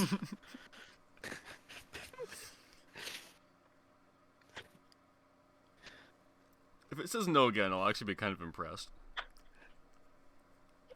As a level 2 wizard, Jorgen's magical powers are quite limited. And literally kicking a coin into space is beyond the scope of any common magic in the world of Eberron. However, Jorgen could interpret this desire creatively, perhaps seeking out a spell or magic item that could send an object into the sky or even into orbit. In Sharn, such a quest could lead Jorgen to seek out the services of an artificer, a scholar of the arcane, or delve into the depths of the city's many libraries or universities in search of such rare and powerful magic. For now, the coin lands back onto the cobblestone street, and you might attract some curious glances or a chuckle from a nearby street vendor. It might be wise to retrieve your gold and consider the first steps on a more conventional, albeit still magical, journey. I love how the AI is actually trying to embarrass you for doing this in public. That's hilarious. Oh, it's so fucking great. Oh. What other stupid shit can we try? Jeff, are you gonna come tuck me in? Yeah, I'm coming, babes. I would had to wait for the stories. I'm gone. Bye. Yep. See you, What? Jeff. Oh. Now I That just is wild. kind of want to see what other stupid shit Jorgen can do where the AI is like, I don't think so. Can he punch the ground so hard the world splits in two? Oh yes, let's do it. All right. I ball up my fist and punch the ground so hard the world splits in two. Oh, here we go.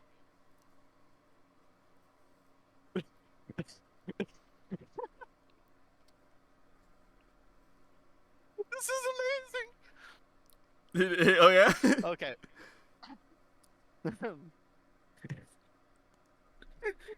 The AI is so sassy, I love it. Alright.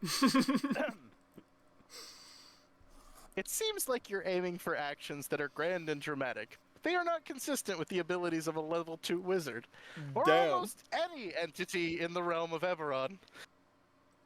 Such feats would be beyond even the most powerful of artifacts or spells known in the setting.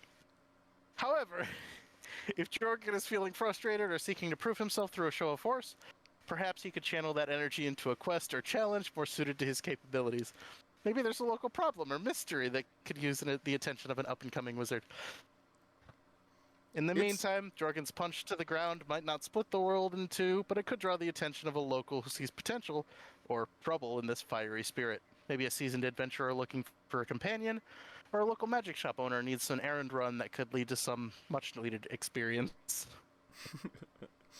Honestly, that's a really good execution of the prompt.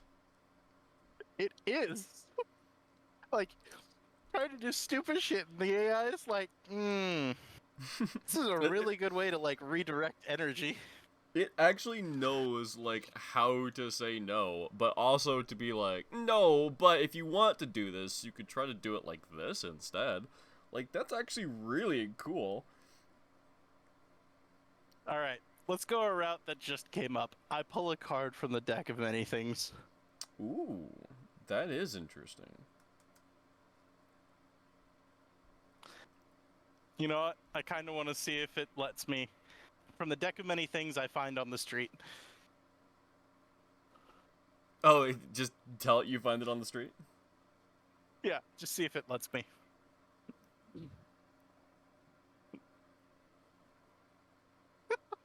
Oh no.